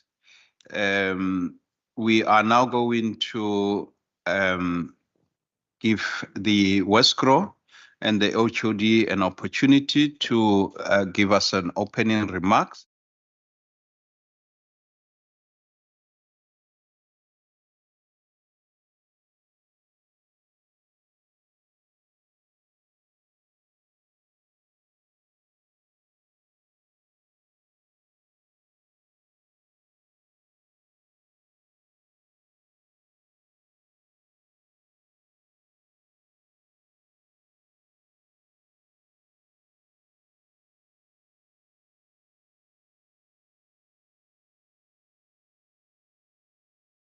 Their performance where they've essentially shot out the lights from the target. I think being very responsive to the Growth for Jobs strategy. So I'm, without any further ado, Chair, with via you, is to suggest that the entity accounts for their amazing performance. Thanks.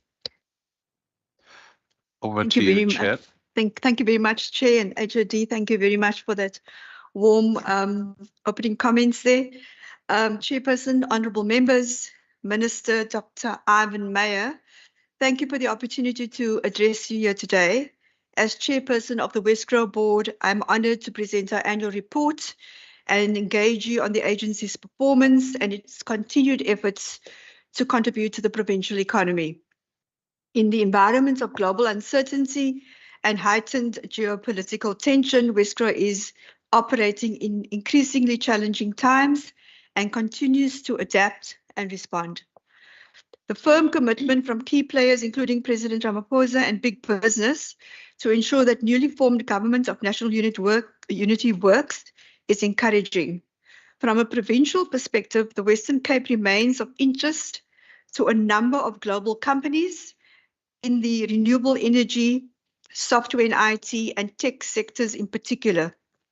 This is complemented by an enabling and innovative administration and a firm commitment at all levels of leadership to create the environment for inclusive and sustainable economic growth.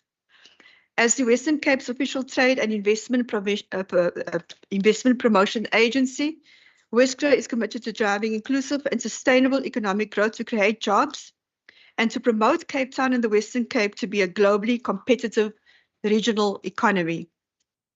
As you will have seen from the annual report, we are pleased to have achieved a clean audit opinion for financial year 2023 to 2024. This milestone is a testament to the relentless dedication, hard work, and collaborative spirit of the Wescro team. The agency's achievement of the past financial year are testimony to this. I will just give you a few.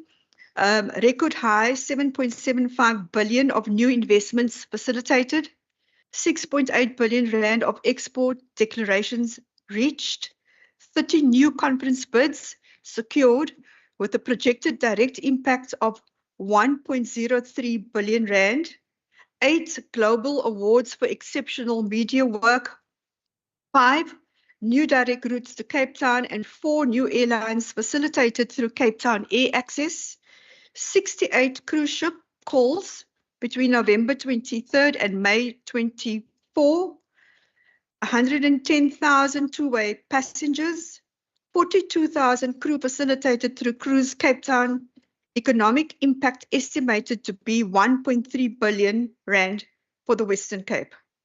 Successfully launched the Edu Invest initiative to unlock the future of education in the Western Cape through securing private sector investment into education.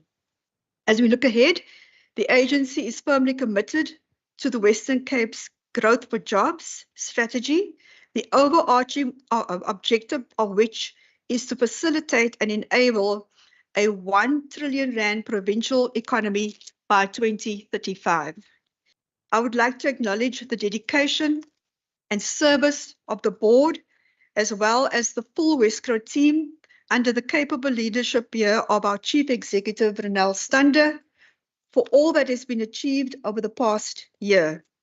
I'm excited to announce that Wescro has moved into a new premises in July 2024 providing a better working environment, which will be fit for purpose for stakeholders and clients we engage with. We remain dedicated to continuing to improve our governance practices, delivering success across our mandates, and being digitally enabled, and continuing to be stakeholder facing to ensure value for all our stakeholders. Chairperson, I thank you. Thank you, Prof. Over to you, CEO, for your overview. Thank you, Chairperson. Good morning, everyone. I think the Chairperson's done a very comprehensive job. However, I would like to just add two further observations. The first is that 2 years ago when I was here, we had received a qualified audit. And I think we've been through quite a marathon to turn around the financial performance of the agency and the governance in the agency. So I'm very pleased that we managed to get a clean audit. It hasn't been an easy journey. And in fact, we had quite a few, I suppose you can say, people that had to leave the agency. But I'll probably answer some of that in the questions. A second big focus has been to ensure that Wesgro continues to be future fit. We recognize that in order for the Western Cape economy to grow, we have a supporting role to play, and we need to be future fit. So we've done quite a few things, including, as the Chairperson mentioned, the office move. We have also digitized quite a couple of our value proposition, and we've also digitized Wesgro processes on the inside of the agency. We've added new competencies. So the Western Cape economy is changing. Investors are looking for different things. So we have now added the competencies, which includes energy resilience, green hydrogen, water, sustainability services, and also a port focus.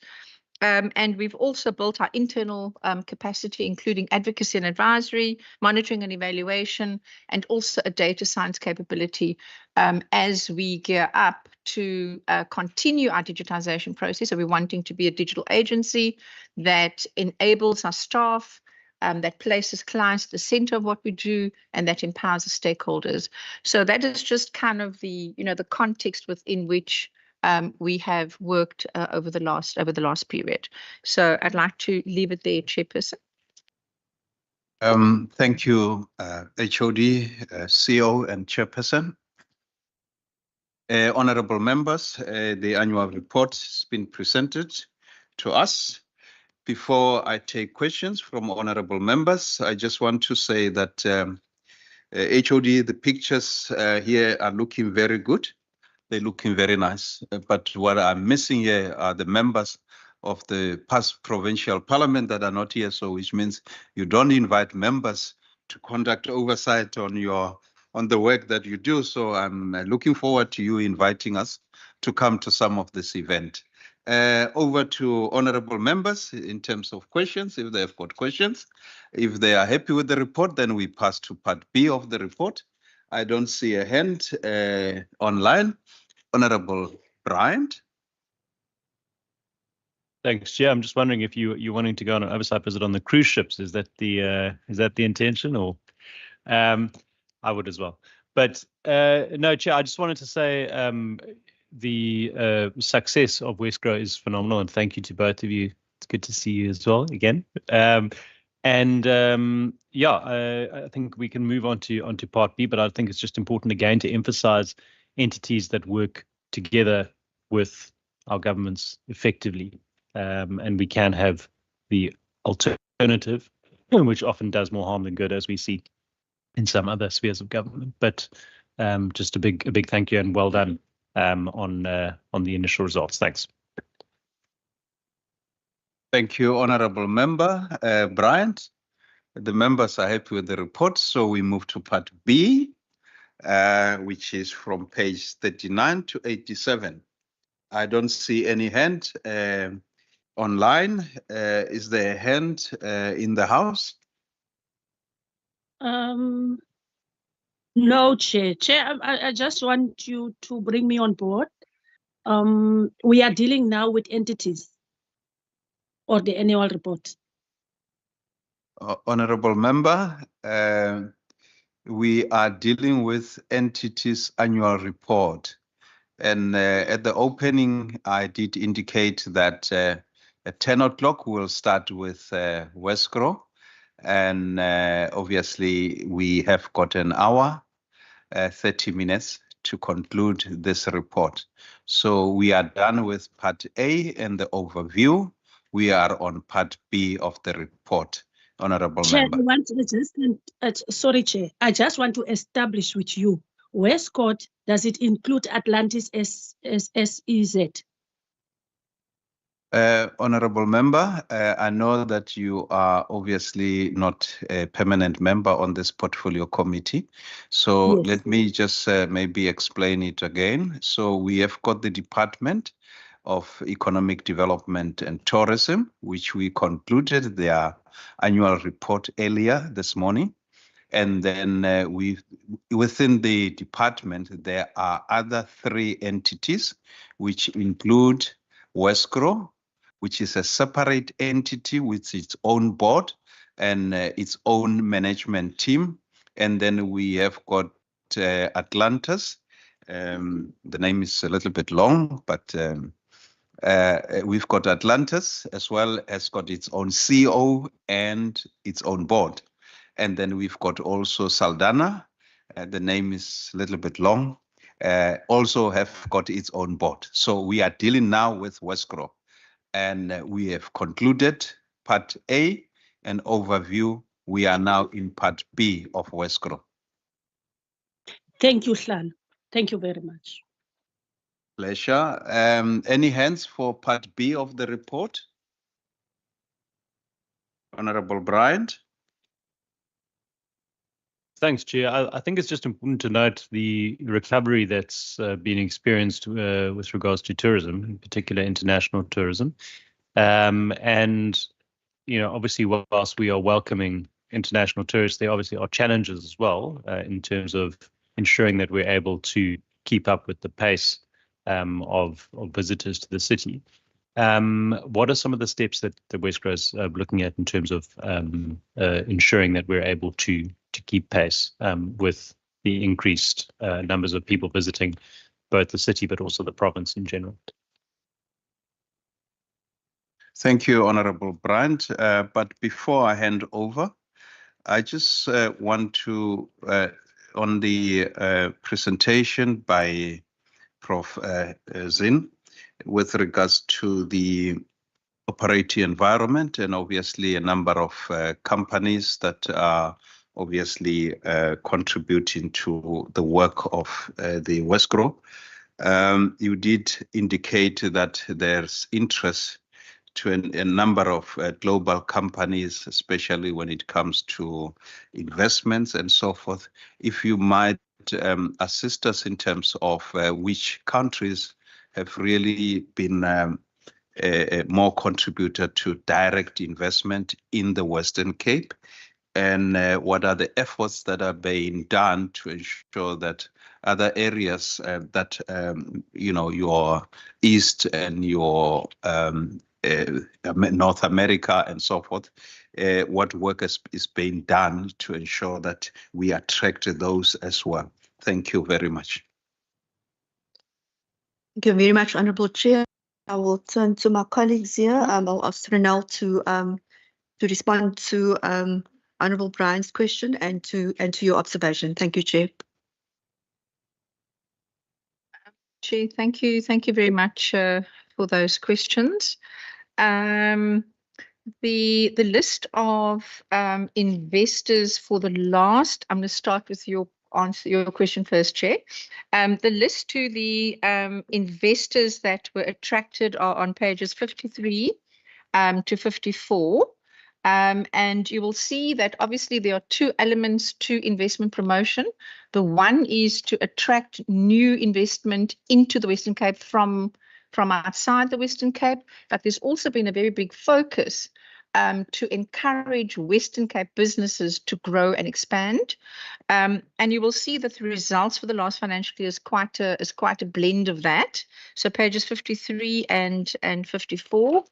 You will see that the USA, Luxembourg, Ireland, Tanzania have actually been the countries where we have seen foreign direct investment from. And this is, of course, within, and the rest of it has actually been expansions from companies that are already in South Africa. In the last financial year, we achieved 14 declarations, investment declarations, of which, very interestingly, 6 of those were in the green economy. So we are seeing a lot of investors wanting to invest in the green economy. E-mobility has been a particular focus, and of course the circular economy. And we anticipate that these are probably going to be growing. And this is within the context of, I suppose, limited growth in global FDI. And there's also been a particular decline in FDI into developing countries, which is why it's so important to also encourage domestic businesses to expand. So in terms of what it is that we do to attract other countries as well, so the primary investment countries have been the USA, the European Union, and the UK. Those have been the traditional markets.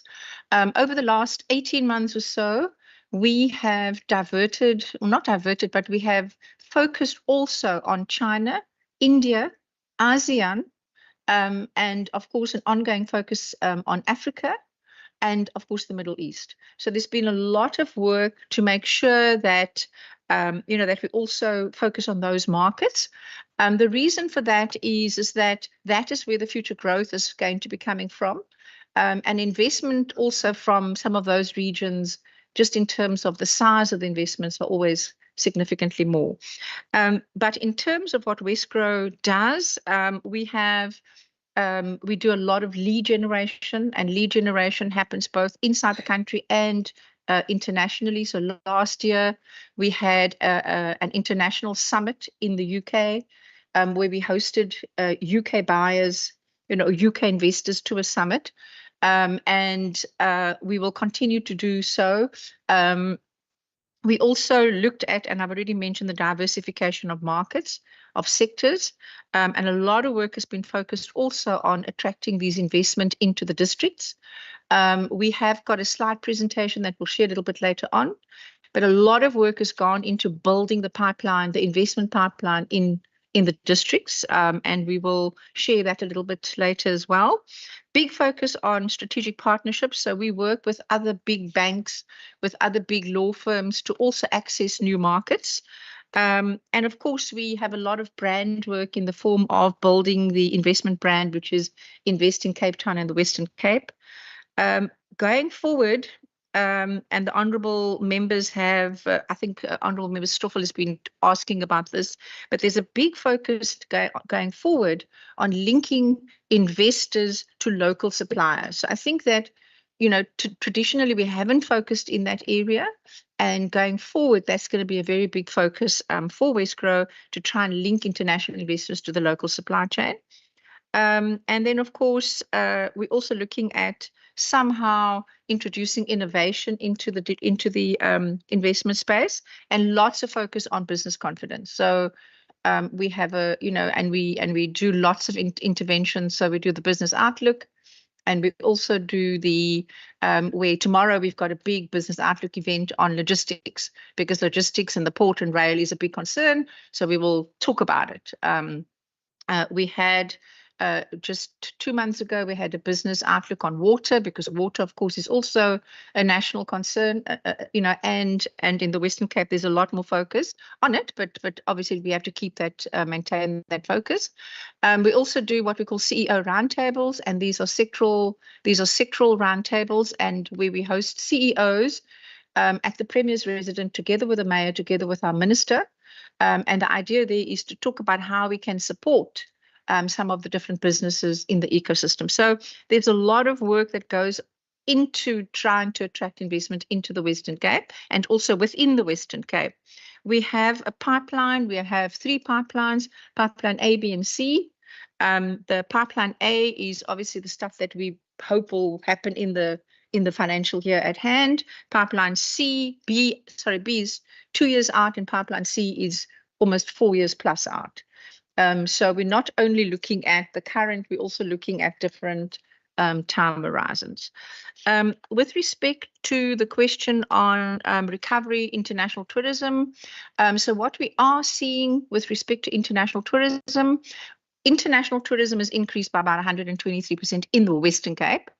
But we haven't yet seen a full recovery on the domestic tourism. So I think there's still, there's obviously still room to maneuver.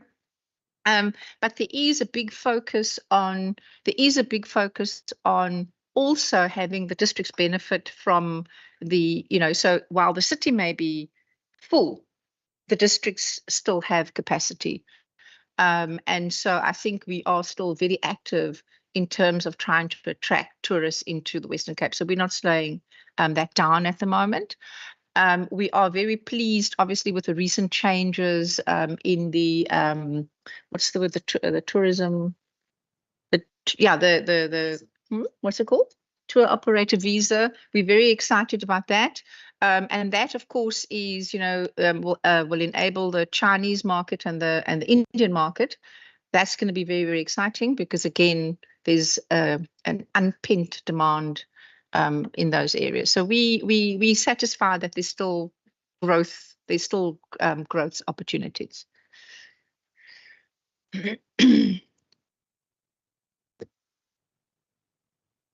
Thank you, CEO and the HOD. An opportunity to do a follow-up, members. But before, while you are thinking your questions through, HOD, the challenge that we sit with primarily in the Western Cape is the rural economy.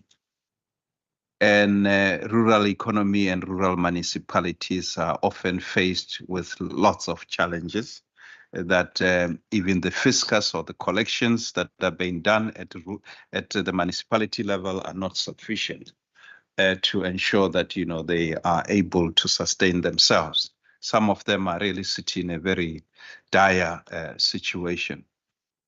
Friend of mine is Ben Laika, is one of the Africa Indaba, Agri Indaba that they normally host annually here. And in their hosting, they normally have got African Development Bank, which comes to demonstrate their products as such. Recently, I've noted that ABSA secured about 5 billion in terms of a loan that's going to be for small business and obviously for housing finance dedicated towards women and entrepreneurship. But also on top of that, there is allocation of a certain funding that is towards supporting the entrepreneurs, which does not come as a loan, but is a free grants that is being provided at that level. So I think the question for me is that how is Westgro ensuring that it participate and engage in places like African Development Bank, which is part of the World Bank, in ensure that you also bring that grant or donor investment in our municipalities to ensure that they also can find an opportunity to sustain their local or rural economy. I've just spoken to Christo van der Rede yesterday. He said he did an analysis of the municipalities that is running perfectly well, the Mamasbury municipality, but he said sustainability is a bit of a concern because of the amount of people that are able to pay. So the question is, how is Westgro able to really also facilitate that market that is a grant and a donor market to participate in the rural economy? Thank you, Chair. Sorry for the Chair and the HOD for the long question. Is there any hand up from my colleagues? None? Over to you, HOD. The colleagues are happy with the report. Okay, I'm going to ask, obviously, the CEO to respond. I think, Chair, we share your concern around the rural economy and also your passion, because I think our future is not just with the metro, but it's also within the rural. And in fact, studies and research would show that the city of Cape Town is entirely dependent on the rural economy for its own prosperity and sustainability. So, Minister earlier spoke about the fact that 55% of the West South Africa's agricultural exports, but also about 45% of the Western Cape's export actually comes from the agricultural sector, which basically means that we're very dependent in the metro on the success of the rural economies. And so it's in our interest to make sure that we invest not only just to confine with the agri-processing and the agricultural products, but there are new opportunities, for example, around green economy, which the CEO had mentioned. There are other opportunities, even in terms of Saldanha and the green hydrogen and what you could do with the green energy. So what I think the trick is, a lot of people are doing quite a lot of things. Even in my department, we have Ilse that's very much working to develop the new future exporters, so that Renal can take it forward and help them market their products abroad and their services. There's things around supporting municipalities around their own investment infrastructure projects, and how do we make that more sustainable and viable. So what is, for example, the next George Convention Center? Is that the next CTICC, for example? So what are the catalytic infrastructure opportunities that will allow and underpin the growth opportunities and investment that these municipalities require? So we are looking at improving coordination going forward as part of the G4J, but other than that, I mean, Wesco is definitely part of the team. So I'm going to hand over to the CEO and perhaps the chair to respond. Thank you, Chair. So our work happens at a district level. So we don't have the capacity to work with each municipality, unfortunately. We just don't have the funds or the staff. So our work happens at the district level. I'm just dishing out because I somehow knew this question was coming. And it should have been in our annual report, but it isn't. But what this is really is we've really disaggregated the Wesco performance to the districts. So just to give you a sense, for the FY24 financial year, if we just take Cape Winelands, you will see that even though there were no new investments attracted, we built up a pipeline of 27 investment leads.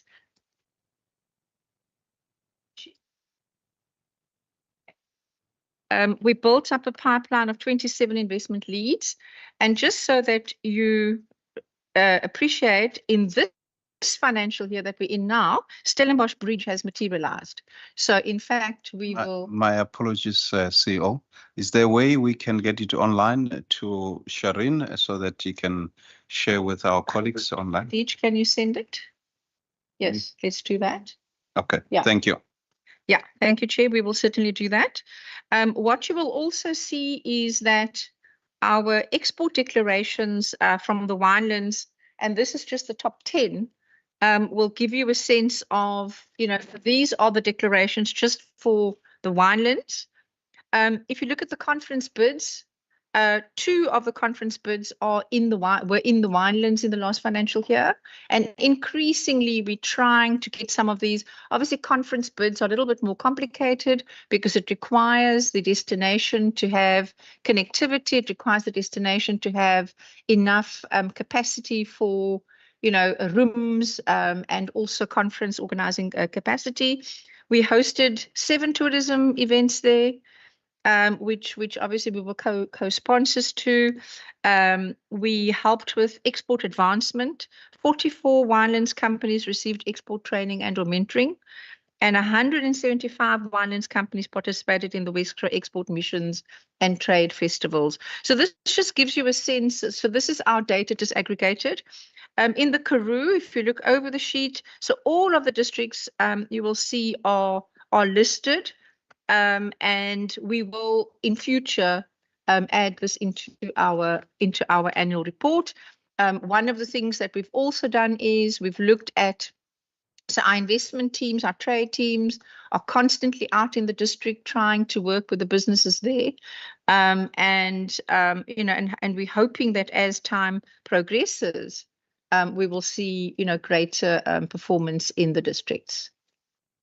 So that's a long answer to your long question, Chair. Gonna make it short. Thank you, CEO. So I think my question really relates to the market that this is the market that you operate within, but there is the donor market and the grant market that I'm talking about, to say, how do we tap into that donor market? Wandile Sihlobo's book talks about South Africa of two agriculture. Yeah. And we are sitting with a South Africa of, call it two economy. Yes. As such, you have got this, rural areas, and you've got this very impoverished community that are not even able to afford electricity for that matter, and electricity has now become kind of basic human rights now, you can't live without electricity. But the question is, how do we make a donor market to really access this opportunity? Because the donor market is out there, is available. The grant market is out there, is available. How does the Wesgro play that part in ensuring that it makes the donor market, to find opportunities and support this community as such? Thank you, HOD. Chair, I'm going to pass that question to the HOD. Thank you very much, Chair. That's a really good question. We've also identified that there's an opportunity, if you like, what are you calling the donor market, the grant market. At the moment, I have assigned our DDG, Rashid Tofi, to lead the charge to develop a plan around essentially how do we leverage grant funding and donor funding, not only from the domestic market, but the international market. And that does require some degree of coordination, because effectively donors often respond, you need to table a proposal. So you have to develop project proposals in order to get so it takes a bit of work to get the actual money landed. And that in itself requires some capacity, but this has been led by Rashid Tofi. And as soon as we can get capacity to support him, the idea is understanding who the donors are, what their own priorities and criteria are, and then whether we can start developing and packaging projects from the municipalities that potentially could actually land and secure the funding. This is also a key priority of Provincial Treasury. So this is a collaboration between ourselves and them. And I have no doubt that because Wesgro is essentially out in the markets, they would be able to access market intelligence and then can also assist in terms of sort of ambassadorial duties. So they encounter some sort of international entity that we're targeting to sort of soften them up and facilitate the conversations and the relationships. So like investment facilitation, landing investment requires a team. I think securing donor funding also requires a team, and that also includes national. So it's a matter of all the stakeholders that are interested and that have vested objectives, aligned objectives will be involved. Thanks. See, the CEO's hand is up.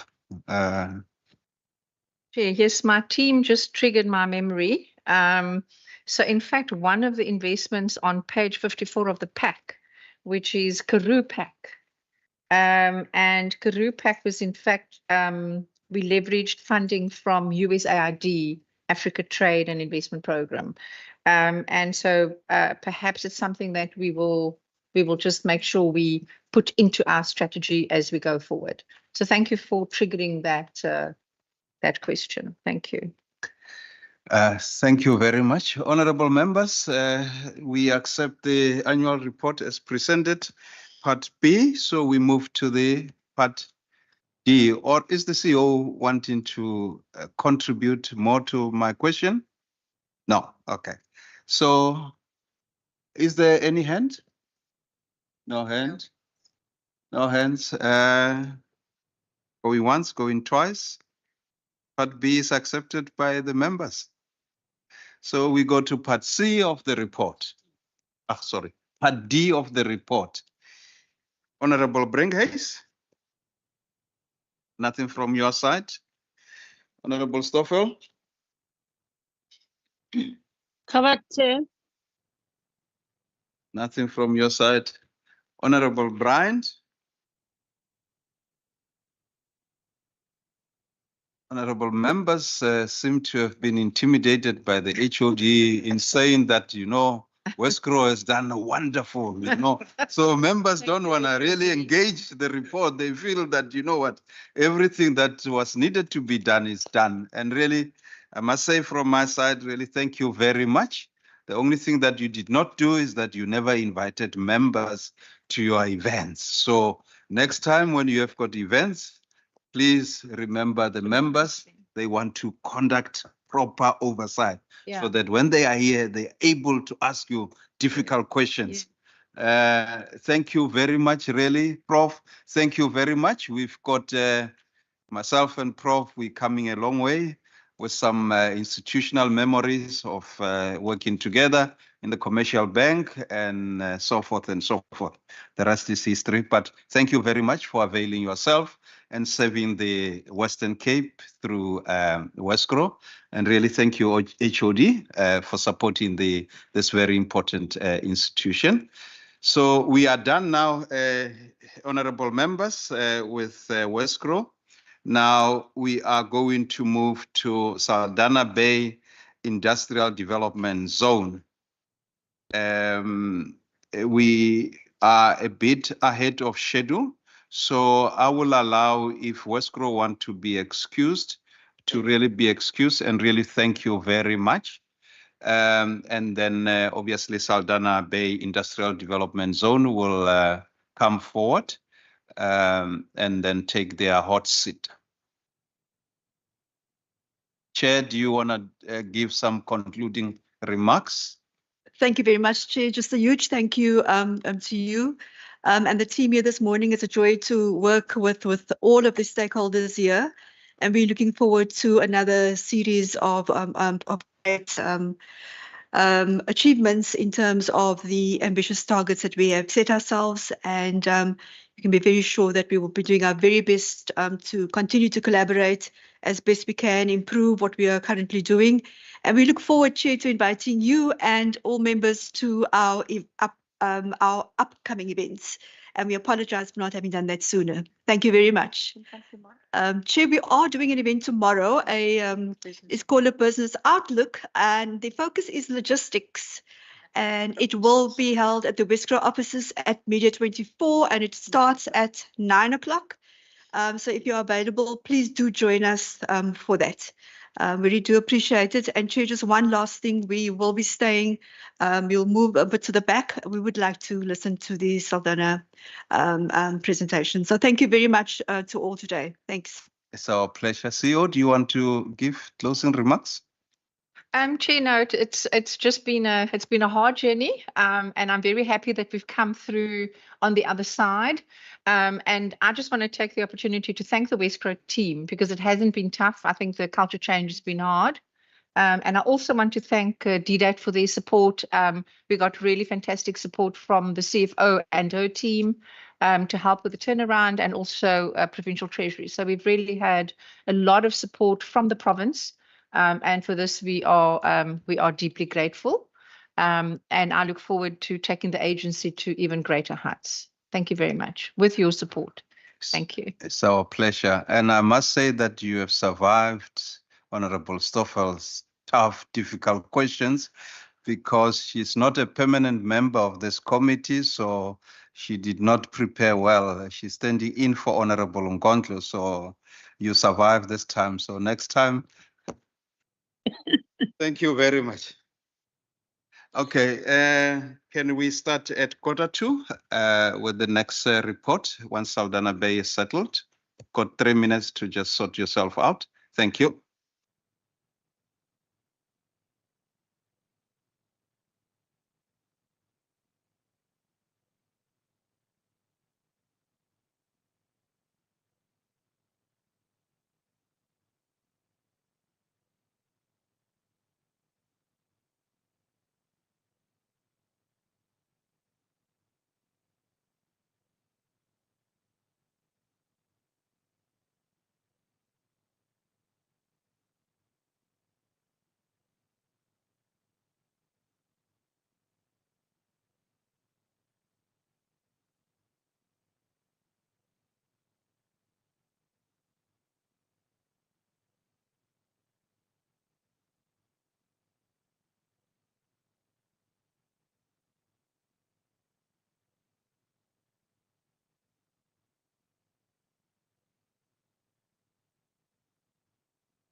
Honorable members, it's now 10:45. The Saldanha Bay Industrial Development Zone is now ready to engage us on their annual report.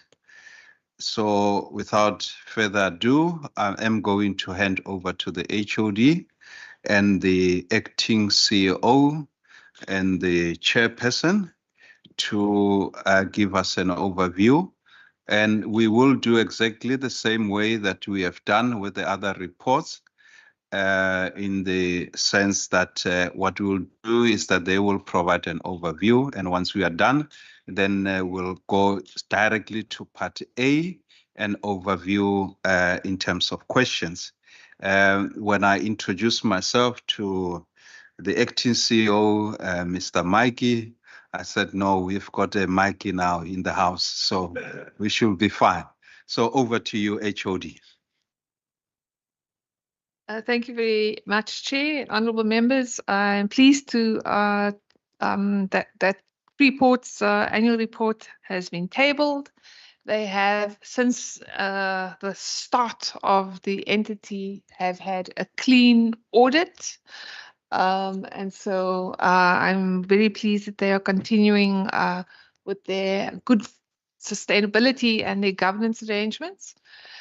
I do also want to say that of all the entities, they've probably been the one most hard hit with COVID. And I know for a lot of us, it's kind of old hat, but they have faced a number of binding constraints that the economy has faced, like at the coal face. So one, as they were about to land a good few investments, COVID hit, and effectively they are almost absolutely secure investors were no longer so secure. So that's the one thing. And then the second thing, simultaneously, they met the shift from oil and gas towards green hydrogen and renewable energy. And this, on the one, meant that they themselves had to transition quite rapidly away from the emphasis essentially on oil and providing a sort of base for exploration of oil along our coastlines towards the massive opportunity of green hydrogen. And so that pivot has basically meant that some of they have had to change their plans, and I think that is reflected to a certain extent in the annual report and will be also reflected in the new 5 years new 5-year strategy in going forward. But without any further ado, Chair, I believe that the chair of the Freeport has sent his apologies. But I think ably represented by Neville and his very dedicated team, as well as the Western Cape Government Board representative, Zindiso, who is also in Westgrove. Thanks. So am I correct, HOD, that we've got acting chair today on behalf of the acting chair? Over to you, CEO. Thank you so much, Chair. The HOD supersedes, so we are covered. Thank you so much. In light of the importance, Chair, I'm here to present our annual performance report for the financial year 2023-24. In light of the importance of becoming self-sustainable as an entity, we have pursued a number of projects with the intent of converting those into tangibles. Unfortunately, due to dependencies, much has been indicated by the HOD, but most beyond our control. There's been a number of challenges that have impacted on the performance, particularly on projects on the ground. The reasons include, but not limited to, changes within state entities such as Transnet and TNPA, which has really impacted on our relationship, being our investment partner on the ground. As the HOD has indicated, our move towards the hydrogen sector, but within that sector, the delays in adding electricity power producers, independent power producers into the national grid, has exacerbated further challenges in converting some of our green energy projects.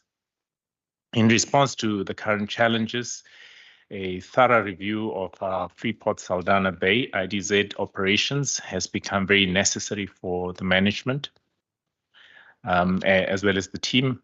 The focus on identifying areas for improvement and addressing inefficiencies that may be hindering our growth has become our focal point.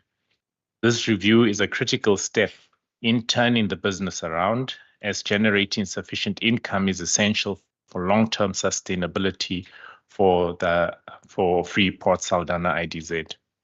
Without these adjustments, the company risks missing out on opportunities to strengthen its financial health and secure its future. Moving forward, the company is consolidating, as I'm speaking to you now, its activities and adopting new strategies to drive growth and refocus our energies. The primary focus will be on expanding our investor base, increasing manufacturing capabilities, diversifying our sectors and value proposition in order to focus on core manufacturing companies that can create jobs immediately. We would also be focusing on the attraction of Black industrialists so that we are able to tap into incentives within the DTIC, focusing on companies that will be specifically driving value addition in support of our provincial and national policy towards localization, and creating employment in our local communities that is so desperately needed. By aligning our efforts in these areas, we aim to foster business growth while contributing to our social and economic development within our region. This approach, Chair, is designed to ensure that the company not only survives but thrives going forward. We are maximizing our efforts. We are actually maximizing our efforts in as far as our stakeholder relations is concerned, what we call a partner to deliver model. We feel we cannot deliver on our own. We need our critical partners to walk the journey with us. These stakeholders, in particular, our shareholder department, who's been extremely supportive, our minister, as well as our HOD, where we really need that big nudge to move the projects, specifically at a government-to-government relations, or specifically dealing with national government entities. That is where we will need that level of political or HOD support to really drive and nudge the projects through to commitment. Our drive for investments, we're going to be re-looking at our MOU with Wesgro, because they are a critical component to help us really bring in investors onto the ground.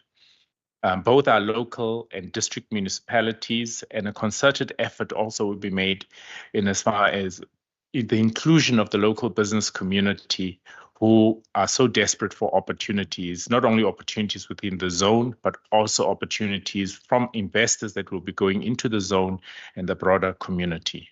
So, Chair, that is in essence the overview from our side. Thank you.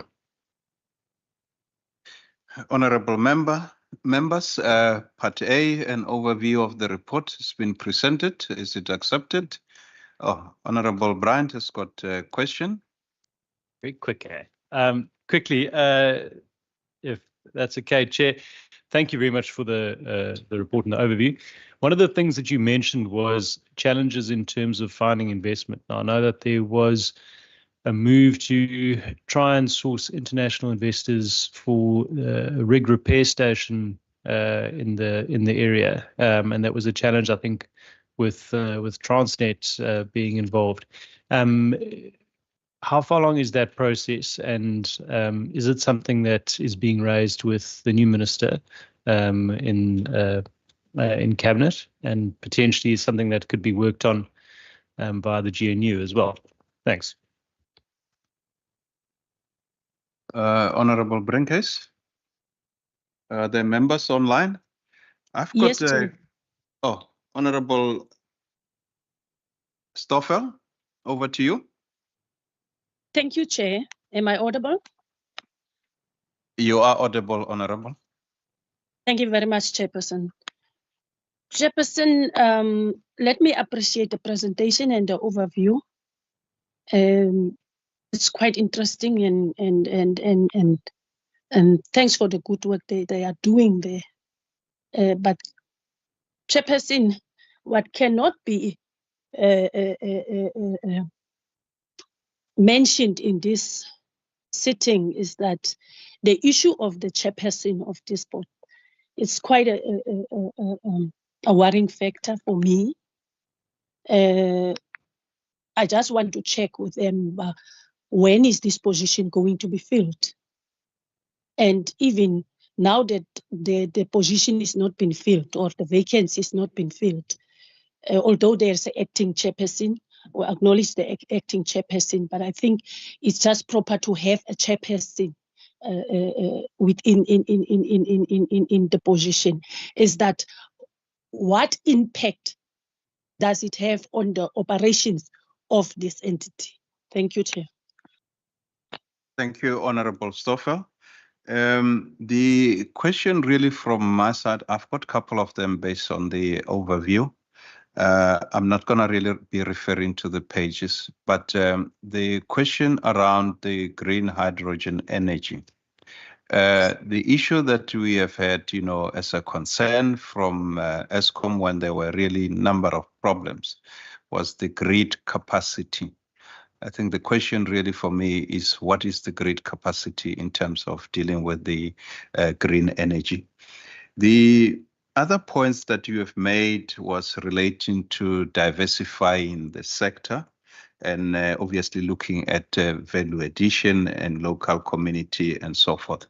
I think the key question is what are the targets that you are looking at in terms of dealing with issues of poverty and unemployment in specific areas that you are operating. And obviously the last one relates to your MOU with Wesgro. Are you able to maybe deliberate a little bit? That will not be the last one, but I've got the last one. The last one will really relate to the marine economy. Sometimes back, I was in Langeban and I met during my oversight work. I met with gentlemen who did indicate that there is a problem of marine patrol that is not really taking place anymore, and our oceans are being invaded by people that are active in these oceans that we don't know where they're coming from, and nationalities were mentioned. And I think the question is, what is the situation right now with regards to marine economy in terms of really contributing to the economy out there, but also dealing with the illegal activities that are taking place at the oceans? Thanks very much. Sorry, HOD. Really going to ask for the for Neville to maybe answer that with maybe some degree of support with Vanessa, but I'm going to leave it to you to decide how to respond. And then what I'll just do is I'll pick up any points that I may think is appropriate afterwards with your permission, Chair. Thanks. Thank you very much, Chair, and thank you, HOD. Chair, I'll just respond to a few, and then as HOD has indicated, Vanessa will come in terms of the marine as well as the first question that has come through and all the hydrogen related projects, because she's a specialist in that regard. And then if there's any further input, I'll just ask Gareth to come in if there is additions that we may have missed. I'll just start with the first one in terms the second last question that you asked, Chair, in terms of our MOU with Wesgro. Chair, Wesgro becomes a very integral part in the value chain of attracting investors into our province. And from my previous experience, unless you work closely with the investment agency of the province, you find yourself losing out. It's not only what they know, it's also how much we're able to share with them and how much from our relationship are we able to maximize in specifically focusing on our region. Their mandate obviously is much broader for the whole province, but I'm going to be a little bit, maybe the wrong word would be demanding, but I'm going to cry a little bit more to them to really see how we can leverage of their platform to assist us in getting into markets that we wouldn't be able to do on our own. And they really are going to become very, very important for us to get into to investors that we want to talk to. That is quite important from an investment generation perspective, as well as follow-up specifically on targeted investors that we're working with. From, again, my previous experience, I've known that it's well and good working with a foreign investor with their representative in the country, but most times it's good to talk to head office as well. And again, that is where I'm going to be relying heavily on Wesgro's linkages, as well as our foreign missions, and of course with the DTIC. But Wesgro is here already, so I need to work with them very, very closely in that regard. So that is the diversification, the slight modification in terms of our MOU. It's solid, it's base, but I just feel we can enhance it a bit more, specifically focusing on driving foot traffic onto our zone. The second component of your question, Chair, was related to the diversification of sectors. As HOD had indicated in her introduction, we moved away from the oil and gas sector because of how it was performing into the green hydrogen. And as one of the honourable members indicated earlier, Saldanha region and that belt has been identified for green hydrogen. That's well and good, but it's got a lot of dependencies, and we can't wait for that sector to ripen before we start really generating investors. Otherwise, we'll remain another 5-10 years without investors on the ground. So we have to diversify our portfolio and look at light manufacturing that would be able to, that we can bring onto the zone so that we start creating jobs. We can't, since our designation in 2014, still remain with just a handful of clients. We need to have big manufacturers. Hence, our focus will also be driving back industrialists, because the DTIC has got incentives to assist companies to locate in our zone. They've done it in other regions. Currently, the only SEZ that really has the bulk of black industrialists is Dubai Trade Port, which is in KwaZulu-Natal. We need to see more coming in also into our region. So it's really to capitalize on that and to diversify our portfolio in that regard. Chair, I will now hand over to Vanessa to come in, please, on the other questions. Thank you, Chair, and thank you, Honourable Grant, on the question on international investor attraction for rig repair. There are a couple of different factors. The one has just been the change in the rig repair market. We've verified this in February 2022 with a study by Econogistics after an internal study that we did ourselves. So happy to make that available. I think the change in offshore exploration, driven by some of the environmental issues, has had an impact. There are two local impacts. The one is the Suldeco offshore supply base concession. So Suldeco is still not operational under that concession. They couldn't bring a rig in there, but they were to supply, be the supermarket to the oil and gas sector.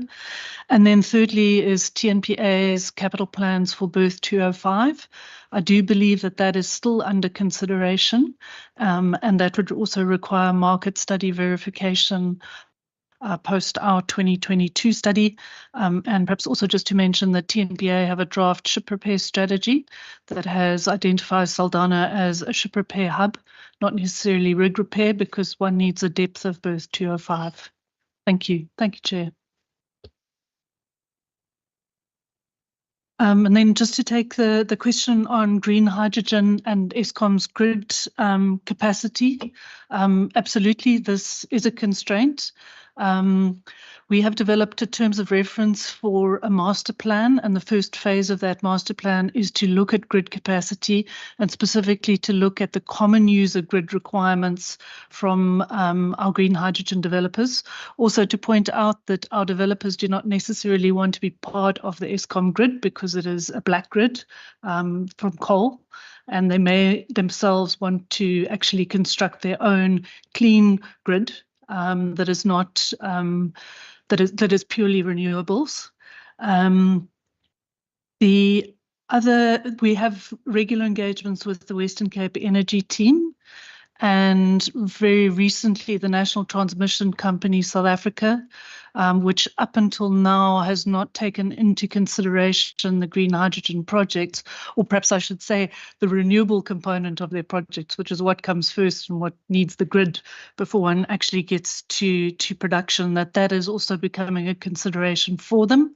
I think one of the constraints that we have is that the green hydrogen producers do not necessarily know at this point what they're going to be putting back into the grid, because green hydrogen production will be an intermittent, it will have intermittency to it, so that they will need to use that power for their derivative production, but they will also be putting back into the grid. So it's a little bit of a chicken and egg at the moment, but we do have plans through our master planning process and through engagements with the Western Cape Energy team and the transmission company to get to a common understanding. Thanks, Chair. And then the last two questions I'm going to hand over to the HOD, the one of the position of the chairperson, as well as the Marine Patrol Services. So thank you, Chair. The HOD. So it's just to say that the vacancies on the board is currently underway, and the submission is currently being routed through to the ministers. That's the first thing.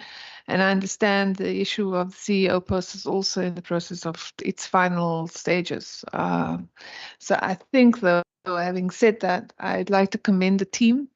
They have, over a period of time, become very lean and focused and resilient. And just we are expecting within the next couple of months for all of the relevant posts to be actually filled and, fully filled. Thanks.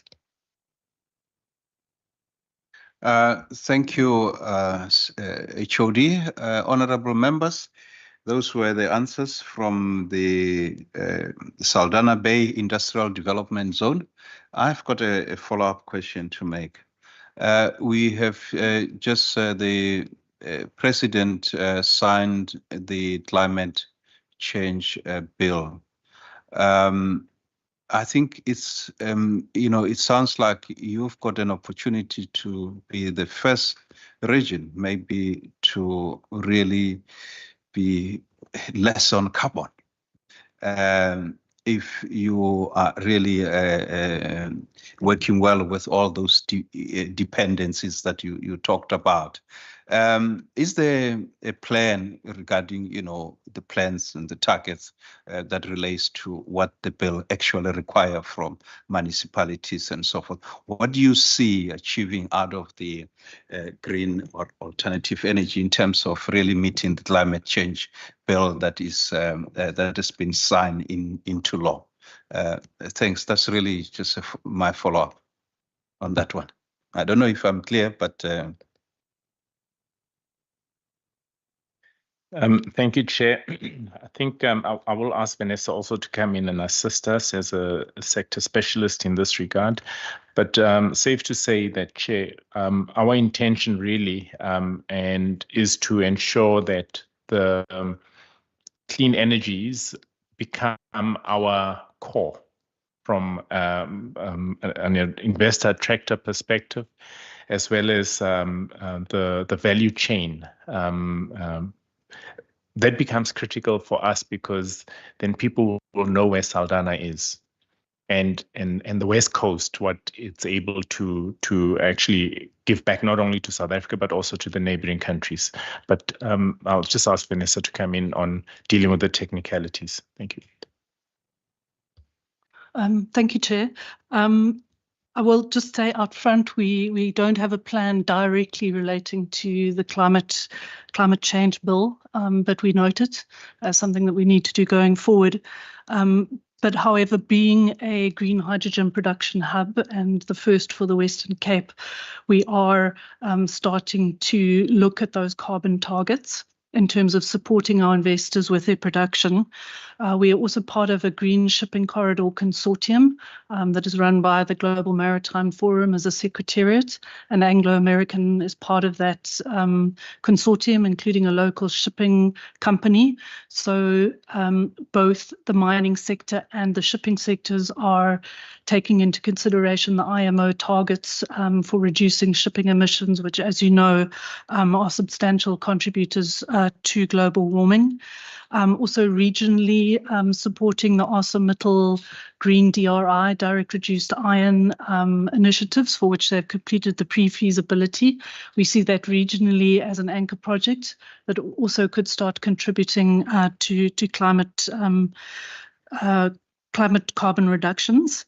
And perhaps also just to say that as an industrial development zone, we need more power. So the power that we currently have from the grid needs to be supplemented, and the opportunity it's an opportune time with our renewable green hydrogen developers for us to also embrace that as a zone. Thank you, Chair. Chair, if I may just add on to that. So our HOD actually tasked us when she looked at our risks, and she asked us to look at how we can incorporate climate change within our risks, to look at opportunities to bring in investors as well. So that's a process that we're currently busy with also. We'll definitely align it to the climate change bill and the directives that will come out of that. Thank you, Chair. Thank you very much. I get quite excited with this development. I know that I've got my colleague who's expert on climate change and environmental issues. Over to you, Honorable Bryant. Thanks, Chair. I'm certainly not an expert. As I explained to somebody earlier, I'm a politician, so it means you know a little bit about a lot of things. But I did work on developing this climate change bill during the National Assembly period, and one of the key aspects of it is ensuring that municipalities develop localized strategies to adapt and mitigate against the impacts of climate change. And one of the other things that's quite exciting is a financing mechanism, an aspect around ensuring that you have financing mechanisms for the green transition or the just transition as it's referred to. But I think one of the key issues going forward, and it's something that, and again, I think we're going into generalities here, Chair, if you don't mind, but I think it's important for us to discuss these as well, is the impact of something like the European carbon border adjustment mechanism. And that, if one doesn't take some drastic steps towards, ensuring that we adapt, we could end up in a tricky situation with our exports going forward. So I just wonder if that's something that's been taken into consideration. If it's not, or if it is, or if it's not worth talking about, that's also fine. But I just wanted to raise that. Thank you, Honorable Bryant. I was actually bringing you into this discussion. I found a way for you to make contribution. Thank you. Over to you, HOD. The expert has spoken from the Parliament side. I think, Chair, that a number of the other members also raised the issues around, for example, the linkages between Freeport and your underserved communities, and how does it land in the communities. But climate change impacts everybody, and studies and research would show that the most vulnerable are the most severely actually impacted. Their ability to be resilient in the face of storms, adverse weather, etc., is a hell of a lot more severe. So we do take it, and it's in the Growth for Jobs strategy under PFA 3 that talks to one, energy security, and then also the transition to net carbon zero. Our minister previously made mention of this, and in fact, all of our entities are involved with, in some shape or form, as well as the department, on addressing, one, the challenges that climate change poses to our economy, but also to leverage the opportunities that we gain from it. And there are opportunities. So wherever there's a risk, there is perhaps a a way that we can actually benefit if we position ourselves fast enough to be a leader. So we can be the price makers as opposed to the price takers. And in the case of Freeport, well positioned in the green hydrogen to be one of the leaders in the pack. And we're not saying competition to the detriment of everybody else in the country, but actually if we work together, we can land this massive opportunity for not only South Africa, but also Southern Africa, which includes Namibia, because the collective actually has all the energy, the green energy, and the geopolitical tensions internationally means that there's a realization that you can't concentrate all your supply from one particular source. You have to diversify, and we can benefit from that.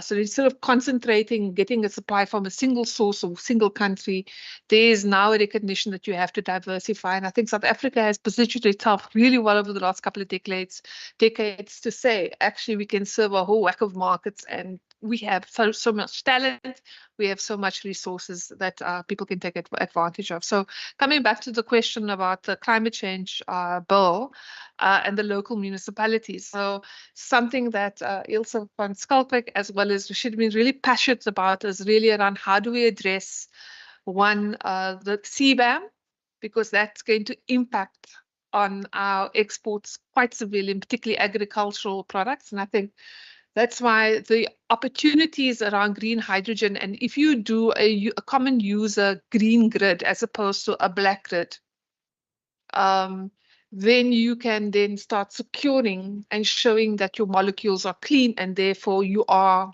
clean for the CBAM requirements, right? So we know that they have to, our top, the 50% of our export markets have at least 2 controls that are coming in terms of the CBAM. So you need to prove and show certification that it's clean. And I think if we are developing it for green hydrogen, then there's a possibility that our farmers and our other products can also benefit besides just green steel. So I think it's quite complex. We are looking also to leverage some of the donor funding and the international investor support potentially towards this, because the crisis around us having to clean our energy and to make sure that we are resilient to climate change is a crisis is making us move a lot faster than we would have if there was no problems. And there's nothing like there's nothing like a crisis where South Africa actually really comes together and starts to excel. And so we need to just build the momentum. I think load shedding has become a little bit of a wouldn't say distant memory,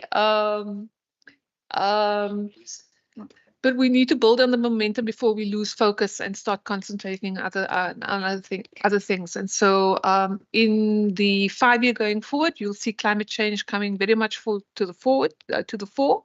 And that does include local municipalities and how they also can leverage and benefit from the opportunities. Thanks. Is that it? Okay, thank you. So, honorable members, last round of questions before we move to part D. From my side, I think I'm covered. If members are happy with the report, part B of the report, so we move to part D of the report. Thank you very much.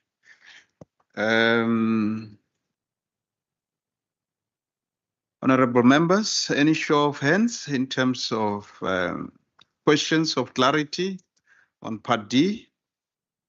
Sorry, we are in part D, yeah.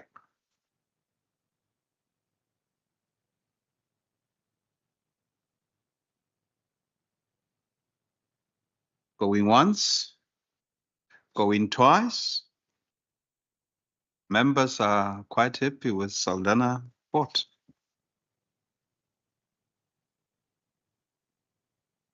Honorable members online, Honorable Stoffel, Wessel, and Honorable Mbombo. No hand? Thank you very much. HOD, and your team, CEO and acting chairperson. Thank you very much for availing yourself. And really thank you for all the hard work that you are doing out there. We're looking forward to visiting you on the 20th. I think we will have more questions when we see you there. I have got quite a few of them here that I've noted, but we will be engaging thoroughly at your site on the 20th. HOD, you know about our visit to Saldanha. Okay.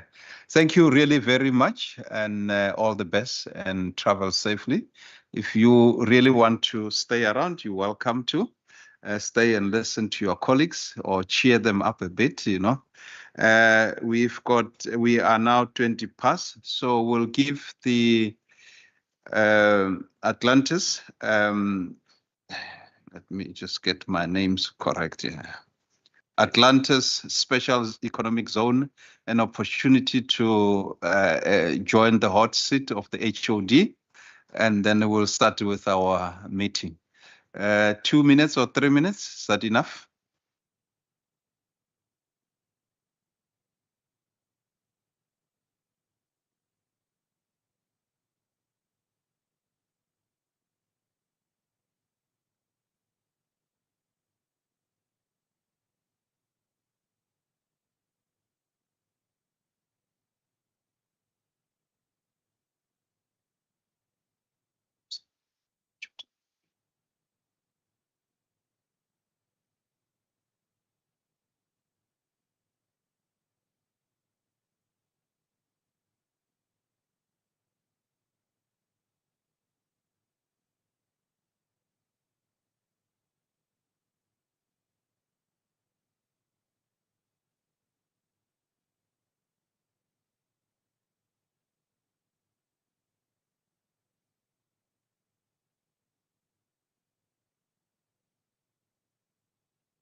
Honorable members, it is now 23 minutes past 11.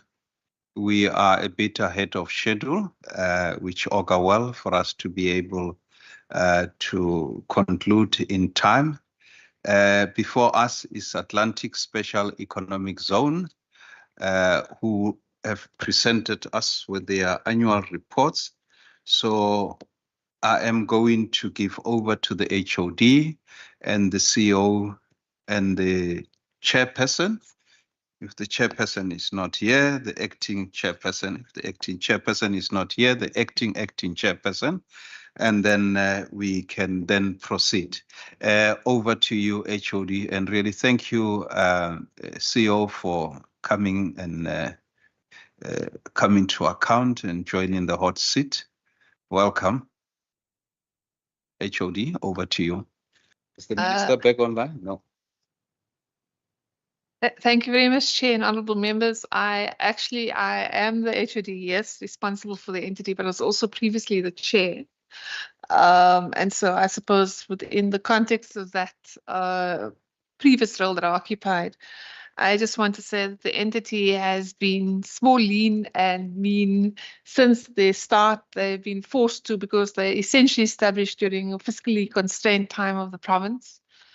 And so they've always had to be look harder and seek partnerships beyond the sort of support that they got from the province. And so that's led to quite a number of innovations. I'm not going to steal Matthew's thunder around some of the awards they got as a result of that, but it's forced them to basically look for partnerships in order to achieve their objectives and their goals. And so without any further ado, that's a clean audit report as well, Chair, which they have since the establishment. They were previously incubated by Wesco, as was the Freeport, and that's probably why Member Stoffel thought that they were part of Wesco, is that they all babies of Wesco at some point in time.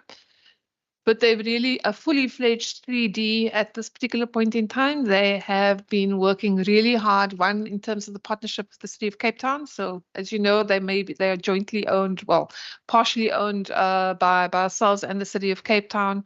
And they're really leveraging the relationships with the external academia as well as international communities to make sure that they can deliver what they set out as the mandate sets out. Thanks. Thank you, HOD. Over to you, Mr. Cullinan.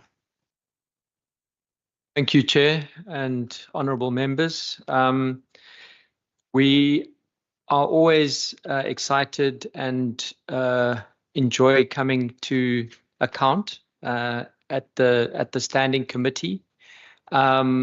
We are very excited by the progress that we're making as well in the Atlantis SEZ. I think the chair of the SEZ, Mr. Salim Fakir, just to reiterate his apologies, but if I can just read the first sentence from his report in the annual report, where he says the 2023-24 annual report of the Atlantis Special Economic Zone for Green Technology reflects a remarkably positive and productive year, a successful year in the face of fiscal constraints and economic headwinds.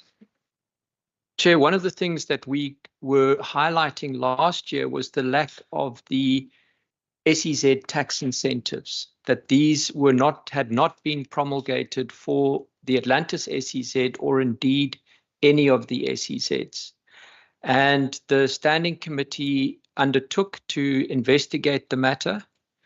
And I can say now, Chair, that in the space of that period, the South African Revenue Service, SARS, has changed the tax form, and SEZs are now able to claim and apply for the tax incentives. So I think that's a big win. And I don't know how much credit we can all claim, but let's claim it anyway. The other big positive, Chair, is we've also had some independent recognition and verification of what we're doing. We won the Financial Times Financial Intelligence FDI Awards for Africa.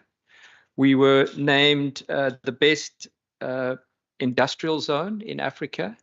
Also the winners in the Sustainable Zone category. And we got an honourable mention in the Eco Manufacturing Awards. So these are always nice to get, Chair, because it is other parties having a look at us, measuring us up against others and acknowledging the work that's been done. There are still tremendous challenges that lie ahead. The HOD has alluded to the budget cuts and the fiscal constraints which everybody is facing. It does come at a particularly difficult time for us as we are ramping up our operations, but there's a lag to when the actual rental income starts coming in.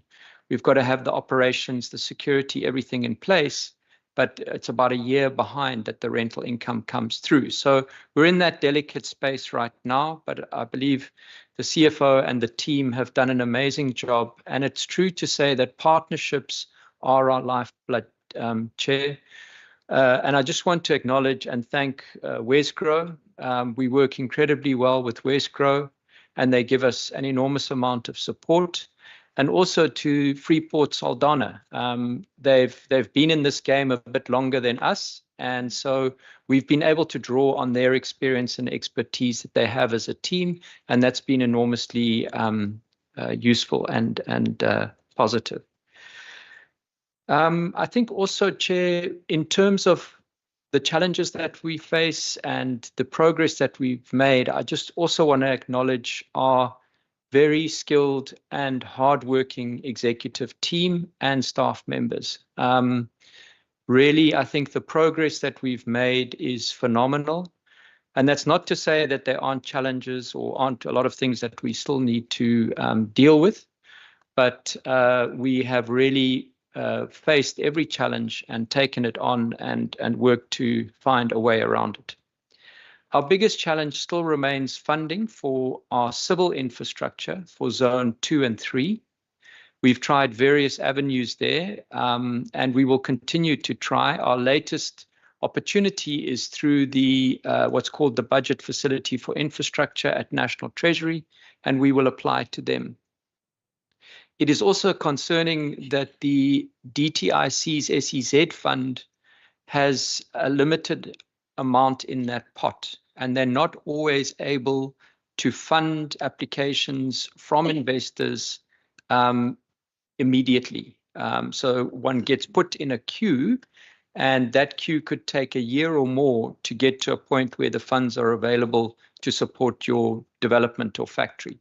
So that's also a bit of a concern and something we will need to watch carefully. It will probably also require a bit of change in strategy, and not strategy, but a change in tactics in terms of how we support and land investors. If I can also then just quickly refer to page 13, there are some stats there that really highlight some of the successes we've had for the period under review, 2023, 2024. And they speak for themselves. But just a few there are unqualified audits, I think is really critical. Some innovative land share purchase agreements with the City of Cape Town through which they obtain shareholding. The jobs and the investment achieved. Partnerships beyond the ones I've mentioned with companies like NBI or the National Business Initiative, PepsiCo, KFW and ABSA have also played a huge role in helping us achieve our objectives and targets. We have a great investor pipeline with a potential of at least 2,500 jobs, and that was just during the period of reporting. I think that's improved quite a bit, and 17 billion in capital infrastructure committed. So, Chair, it's a positive. If we look at province's overall commitment or target for the growth for job strategy, that comes close to about 10% of that target there. Chair, I won't go into any more, but I think, again, just to acknowledge, again, going back to the intro by the Chair, Mr. Salim Fakir, where he acknowledged the role played by the HOD, Ms. Joanne Johnson, in her role as Chair of the Board.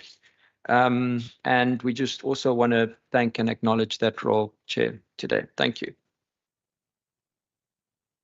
Thank you, HOD, and thank you, CEO. And the HOD, you indicated that you were a former chair, and I was wondering what is Salim Fakir, what was he doing when you were former chair? But anyway, honorable members, the report is before us. We can deal with part A and the overview at the same time, and once we conclude it, we go to part B. Honorable Bryant. Thanks, Chair. It's just one quick question, and thanks again for that overview. We know Atlantis is located within the Cape Town Metro, but quite far away from everything else. Bizarrely so, actually, if one looks at the map and how far away it is. But it is still part of the Cape Town Metro, as you mentioned earlier. I'm just interested to know, and you spoke about partners. What is the current working relationship between your team and the City of Cape Town? And how regularly do you meet, and what is the kind of status of your working relation? Things going along nicely, and that's obviously what I want to hear. But can you just expand a little bit on how things are going?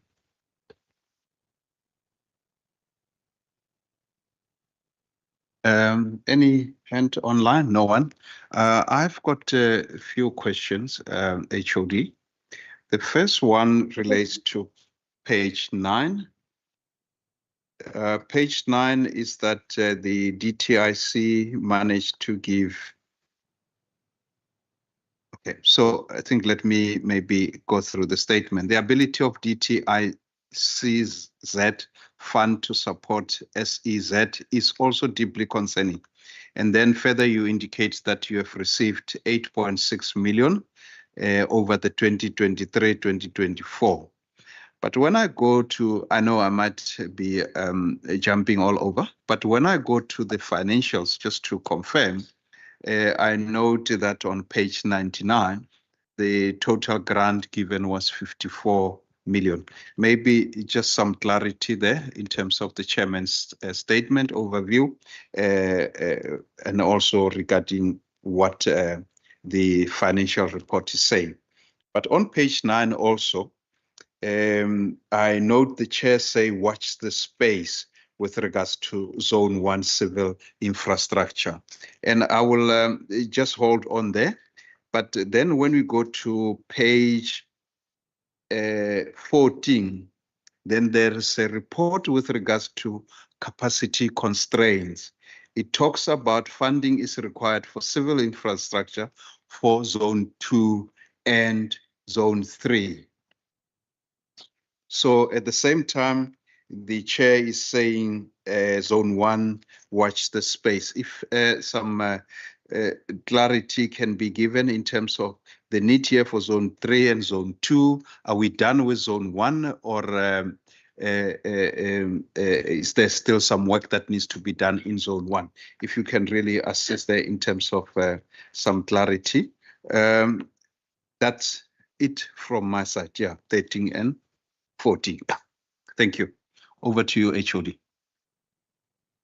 I'm going to hand it to Matt to respond, and then I might just make a couple of comments afterwards. Matt? Thank you, HOD. I'm just quickly looking for, in the annual report, there is a map that shows the zone, which might be useful for a reference purpose. It's on page 36. So that may help. But let me start with the first question from Honourable Member Bryant. Specifically, the City of Cape Town, we also work very closely with them. They are a shareholder. They own about 47% of the company. Most of the infrastructure connections, things like roads, land use approvals, and a lot of the day-to-day stuff, we need to work with the municipality, with the City of Cape Town. So that level of almost daily working is very important. And if we do have a challenge or a problem, we get good support from either the political level or from the senior management level. So that's very positive. It is a big bureaucracy. It is extremely challenging sometimes to navigate your way around it and through it. So it does require some patience, but the commitment and the willingness is there, certainly from the highest levels. So it's a very positive relationship. And I should just mention that we do work very closely with their program, their Invest Cape Town program. So if they have investors coming in directly to them and it's got a green tech focus or something like that, then Jared will almost certainly be asked to join them in the meeting and follow up where appropriate. So that is a great synergy that we have with them there on that front. So it is a positive one, and we are always getting the support and backing that we need when we need it. Thank you. On the question of the funding and the 8 million in 2023-24 versus the other amounts that are in the financials, I'm going to ask Wahida to answer that. Thank you. Good morning again. So in terms of what we received from the DTIC for the year under review for the 23-24 financial year was only the 8.6 million, which we record as a liability until it's spent. So in terms of accounting, you must match it. And what we received in the previous financial year is the money that was sitting in those unspent grants. And as the construction commences, then you expense it basically. So the funds that you refer to on page 99 is actually twofold. It's partly the DDAT funding that we get for operations, and there was a 32 million rand that was spent in terms of the capital on Zone 1 and the first factory that we're building and constructing. So a portion of it is recorded in terms of how the accounting treatment is matched.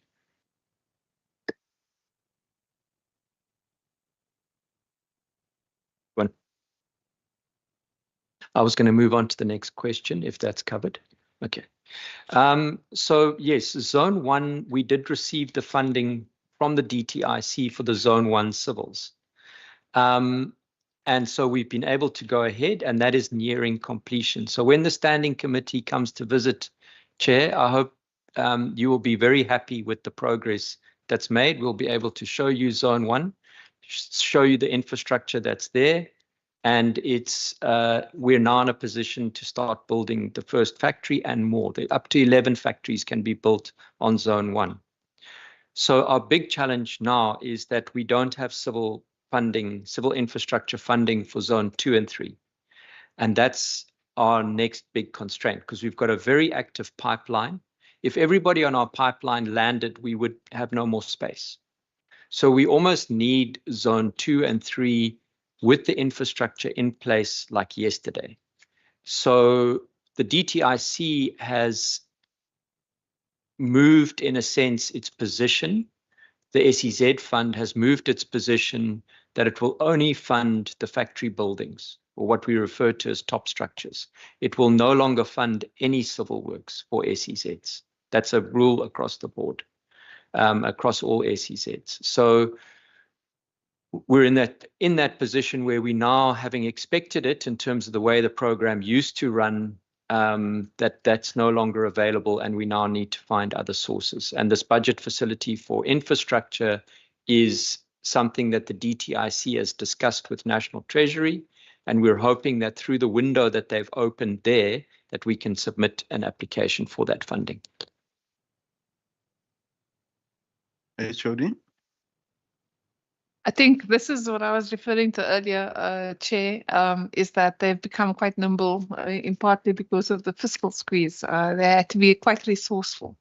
And the shift is understanding that DTIC themselves have fiscal constraints, was that the BFI provides another avenue to obtain the money that we require for the infrastructure works. And it's to understand that investors almost need two different types. So sometimes investors will come in and want to build their own infrastructure that is very specific for their needs and their whatever manufacturing process they're going through. In other cases, investors want to come in and just sort of plug and play. They want a ready-made factory and move in. And essentially that's what Atlantis SEZ and actually the Freeport is trying to cater for, the different types of investors that come through. The second is that the Atlantis SEZ is the first SEZ in the country that had more than just the province owning it. So there was dual shareholding between the municipality and the province, and that is the first in the country. And it's been subsequently, I think, copied and replicated in another number of SEZs. But I think it was one because even when we started with the Atlantis SEZ, like the conceptualization and the feasibility study, we did it in conjunction and with the City of Cape Town. So there was always full support for the program right from the start. At the moment, the City of Cape Town is on the board. as Matt was saying, is the City of Cape Town also provides all the supporting surrounding infrastructure. So they invested heavily, for example, in the upgrades of the road and the broadband, so it created that enabling environment for the entity. And then, of course, what Matt forgot was that they actually co-located. So the Atlantis office of the City of Cape Town is actually right next to Atlantis. So the idea is to harmonize the collaboration and synergize it as much as possible. Thanks.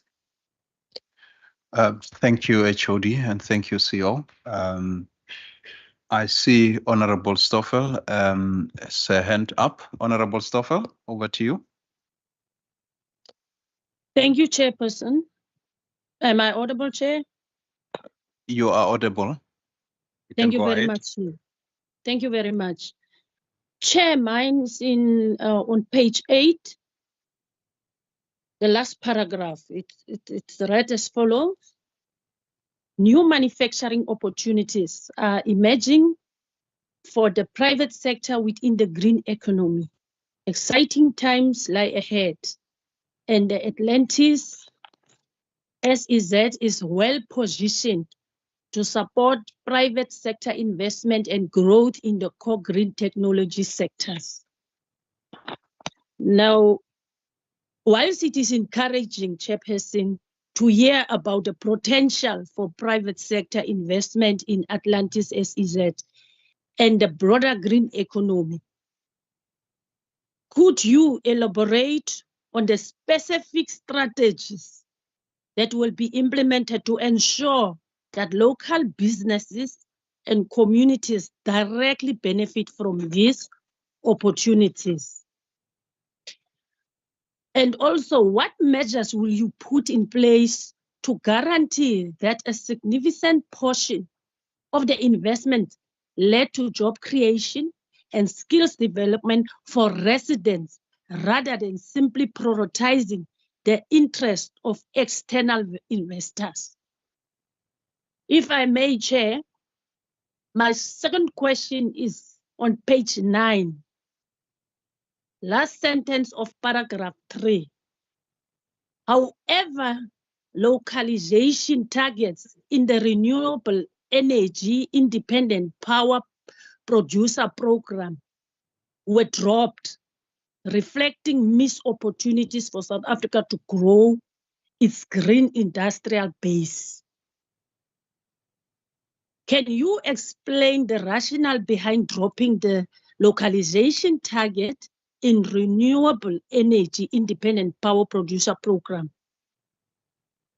Coupled with that, what factors influence this decision, and how do you assess its impact on South African green industrial base? Additionally on that, what are the new targets that have been set in place, and how do you plan to adjust this moving forward to ensure local businesses and communities can still benefit from the growth and the renewable energy in energy sector? I thank you, Chair, for now. Thank you, Honorable Stoffel. I have got a follow-up HOD and CO because I was just analyzing the numbers here quickly based on the answer, Mr. Kalinen. So in terms of the financials, page 101, your total income received from interest, rental, and government is about 50 million rands. But your need is about 216 million rands for green manufacturing. And then obviously you've got a need of about 389 million for zone. Is it? I just want to get an idea. Is that for both the zone 2 and zone 3, or is 216 a different number and 398 a different number? And at the same time, there is on page 15, you have noted that you have got a funding of about 80 million, which has been secured and construction commencing in the new financial year. I think the question is, for which particular zone is this construction to play, but also on the numbers that you have given around the capacity constraint, and based on what you are able to generate as revenue. If this is achieved, these numbers that you want to achieve in terms of completing your zone 2 and zone 3, would you be able to increase the turnover or the revenue from where it is now? Because as far as I'm concerned, is that your rental is 986,000 and your interest received is about 7.9 million rands. Is there an opportunity that maybe these numbers will go up a bit to ensure that, you know, the projects overall is sustainable or is self-funding or is able to repay whatever loans that might come? Thanks. I hope my question is clear. Over to you, HOD and CEO. The CEO has nodded towards me, if I may. Sorry, the HOD has nodded towards me, if I may. It's been a long day. Yeah, bit nervous. Okay. The first question I'm going to ask Selwyn Willoughby, who's the executive for Integrated Ecosystem, and that's the question from Honourable Stoffel around mentioning the potential for private sector investment and then the specific strategies to ensure local businesses benefit from these investments. The Executive for Infrastructure, Joyce Madipa, may also wish to add once Selwyn has provided an initial response. So if we can start there, Chair. Thank you. Thank you, Chair. Thank you, Honourable Stoffel, for the question. One of the primary goals of the SEZ in Atlantis is to ensure that all the investment benefit the local people of Atlantis. And when we're speaking about Atlantis, we're speaking about Atlantis, Pella, Marmaris, surrounding it, and Witstrand as well. And making sure that social inclusion forms the heart of our work. A big part of our job is to make sure that our communities are ready to take up opportunities when it lands, through companies coming in and wanting to invest in Atlantis, understanding what are the skills needed as well as the small business support requirements from those companies, and then making sure that informs our training programs.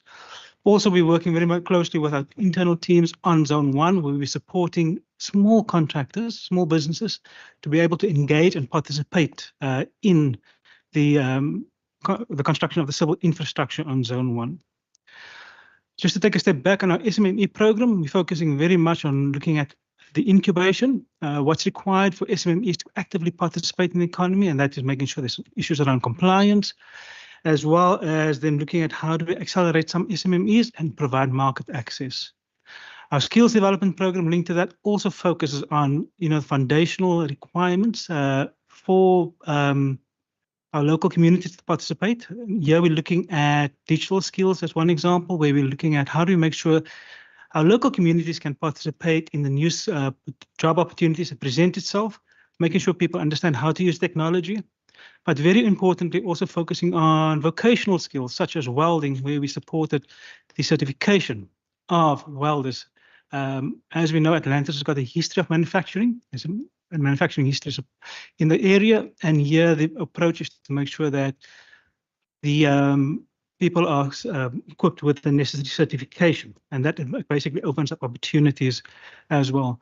We also provide support in working with the local TVET colleges and training institutions on general vocational training, such as electrical workers, making sure that they are also equipped to be able to take up opportunities.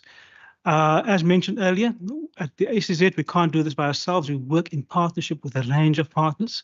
That includes West Coast College, it includes the SEDI, includes Masita. We also work with ABSA, where ABSA is supporting our SMMEs, as well as with the University of the Western Cape and CPUT, to expand and make sure we provide as much opportunities as possible, but also to look at making sure that we can harness resources elsewhere to focus on benefiting the community of Atlantis. Thank you.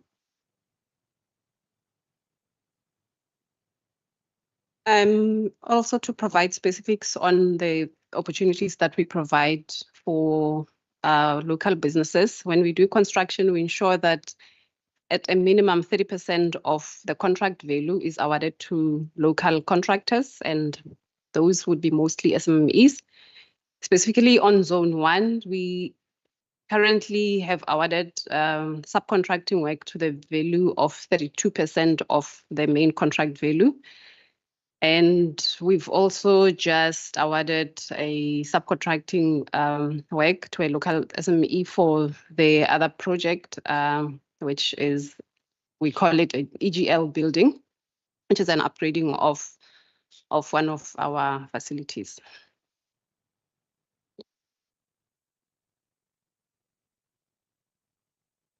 Thanks, Chair. May I continue with the next part of the question? So the second part of Honourable Member Stoffel's question was around localization and why those targets were dropped and what we do about it. I'll ask Jared Lyons to answer that one.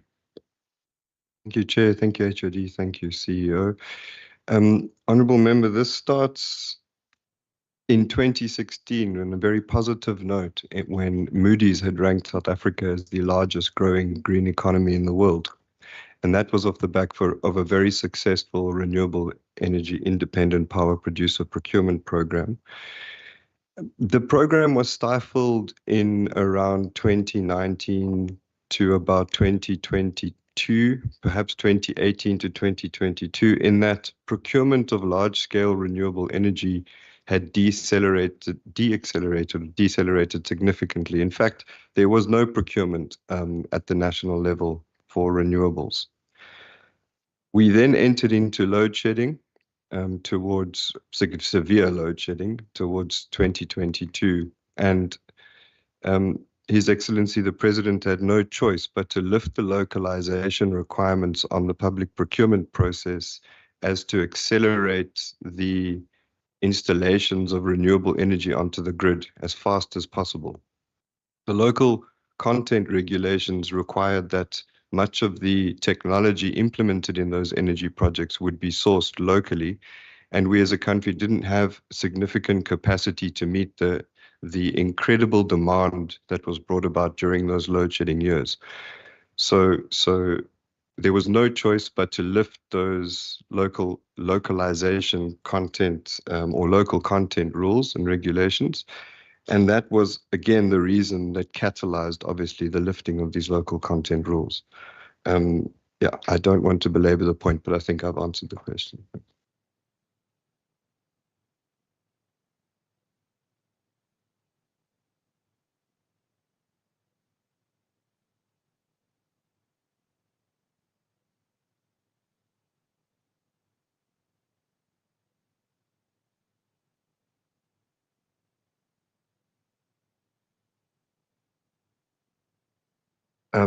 Upon request of my CEO, sorry, to answer the question around the 216 in the annual report, 216 million and plus 300, north of 300 million. The 216 is an application to the DTIC, which we have submitted this year for what we call the Green Manufacturing Hub.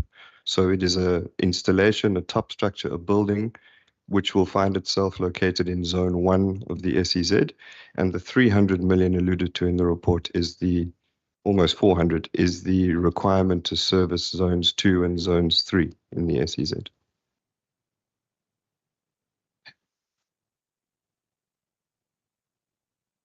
I see the CEO is still caucusing, so we allow him to caucus. No, thank you. Sorry, Thank you, Chair. I think I can address the question in relation to the interest that you highlighted, whether it could be applied on the other infrastructure projects. And from our understanding, there's constraints to that due to the directive that has been, given by the DTIC, that the monies that are awarded are only applied to top structure funding. And basically that emanated from a model that was applied in the Tshwane automotive region, Tshwane automotive special economic zone, that DTIC allocated funding only for top structure, and the local authority then provided the park services. So they then implementing that, and they are rolling it out, I think, as the CEO indicated earlier. Thanks. Okay, thank you. Note the CEO still want to caucus. Thank you, Chair, for your indulgence. Wahida will just answer the question around the rental income at this point in time is really for the one factory or facility that we purchased. So it's an existing facility in Atlantis that was in the designation of the zones, which is what we refer to zone 4. So we're having that refurbished at the moment. So that tenant is actually only paying a holding fee at the moment. So it's not actual rental income. So that's going to be increasing significantly in this new financial year once the refurbishment has been completed, because we're still just busy wrapping up on zone 1. And once zone 1 civils is in place, then the construction of the quantum factory, which is the first factory that we're building on zone 1, that rental income will then start, the generation of that rental income will probably come into the next financial year. So we have this pipeline of tenants, but it takes between about 18 to 24 months to actually construct the factory and have the rental income recognized in your books. So there is that time lag between when a facility is constructed and when you get the rental income in. Thank you, CEO. I see HOD also want to answer or to come in. Okay, so honorable members, if you allow me, I've got a follow-up question regarding the answers received. And obviously, you know, one of you mentioned about the window being open. There is this job funds windows that get opened and so forth. The question is, do you participate in those windows when they do open? That's the first one. The second one is, I see I know that you're going to be before Scopa, which I'm not part of it, but I see your numbers from your revenue of 2023 been restated, but went quite up, steep, from 2 million to 7 million, 129 to 986.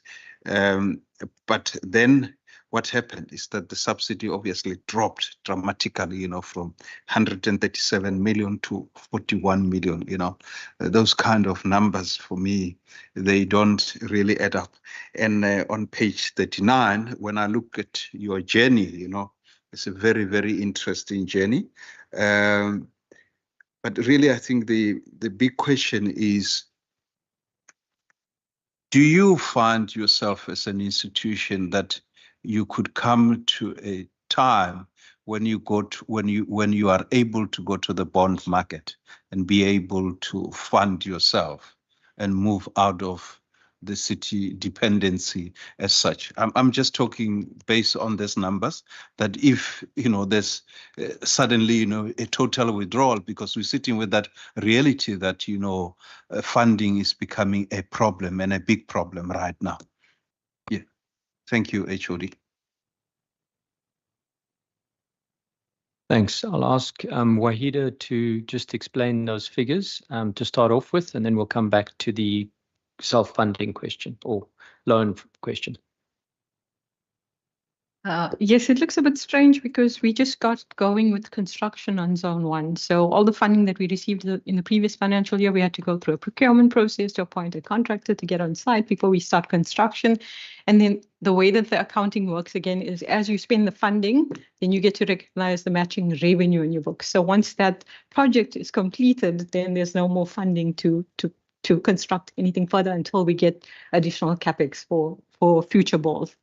So that's how it's recorded in terms of the accounting.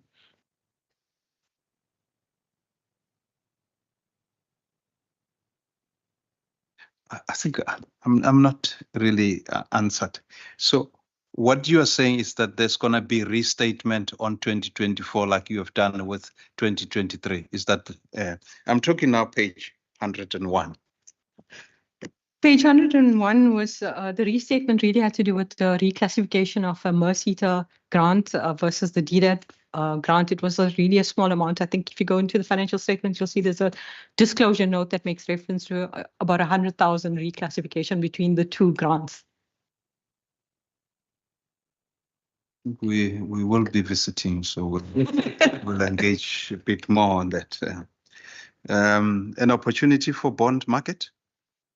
Yeah, thank you. I think your point is spot on, Chair, that until we actually have cash flow, until we actually have factories that are built and that are generating income, we cannot go and get a loan from anywhere because we have no means of financing it. And that's the position we're in at the moment. We cannot finance any loans. We've gone out to the private sector to see if they would be interested. We've tried the DBSA. We've drawn a blank on both of those too because we don't have any income to fund any loan. So at this stage, we are reliant on grant funding to get the civils into zone 2 and 3. If we were to get the civils into zone 2 and 3, we could then almost do direct deals with the developers to build the top structures because we would have the platform in place and we could then get a return on each factory as it goes up. So as soon as that's done, we have the potential to do that. On zone 1, where the civils are almost complete, we now are starting to construct our first factory and there's a couple more in the pipeline. When those are built and generating income, we can again start being a bit more flexible and creative in terms of how we go about generating income. Our goal is to be self-funding or self-financing by 2030. And it ramps up rapidly as you build 1 factory, 2 factory, 3 factories. The income ramps up dramatically. Some of them are huge, the factories in our pipeline. So they would generate considerable amounts of rental income. Oh, yes. And then you asked about things like the job fund windows and so forth. We did try applying to the jobs fund once. We were not successful, but we have many partners that we work with who in different ways. So PepsiCo, for example, that's based in Atlantis, is funding one of the programs that we're working on. We're also engaging with other industrialists to support other programs that we're doing. And we're in active discussions. I mean, Selwyn can give you more detail with various other funding agencies to look at supporting our different programs in the skills and enterprise and community development space specifically. So if you look at what makes this Atlantis Special Economic Zone unique is that we combine a kind of property development focus in terms of industrial development with a skills and enterprise and community development program on the other side. So if you imagine a factory comes in, it gets built, they employ maybe 200 people directly if we're lucky. And then what we try and do is work with that investor to say, what kind of skills do you need? Can we get those skills lined up for you so that they can feed into your factory and your production? But then also, what are the other enterprise development opportunities in and around what you're doing?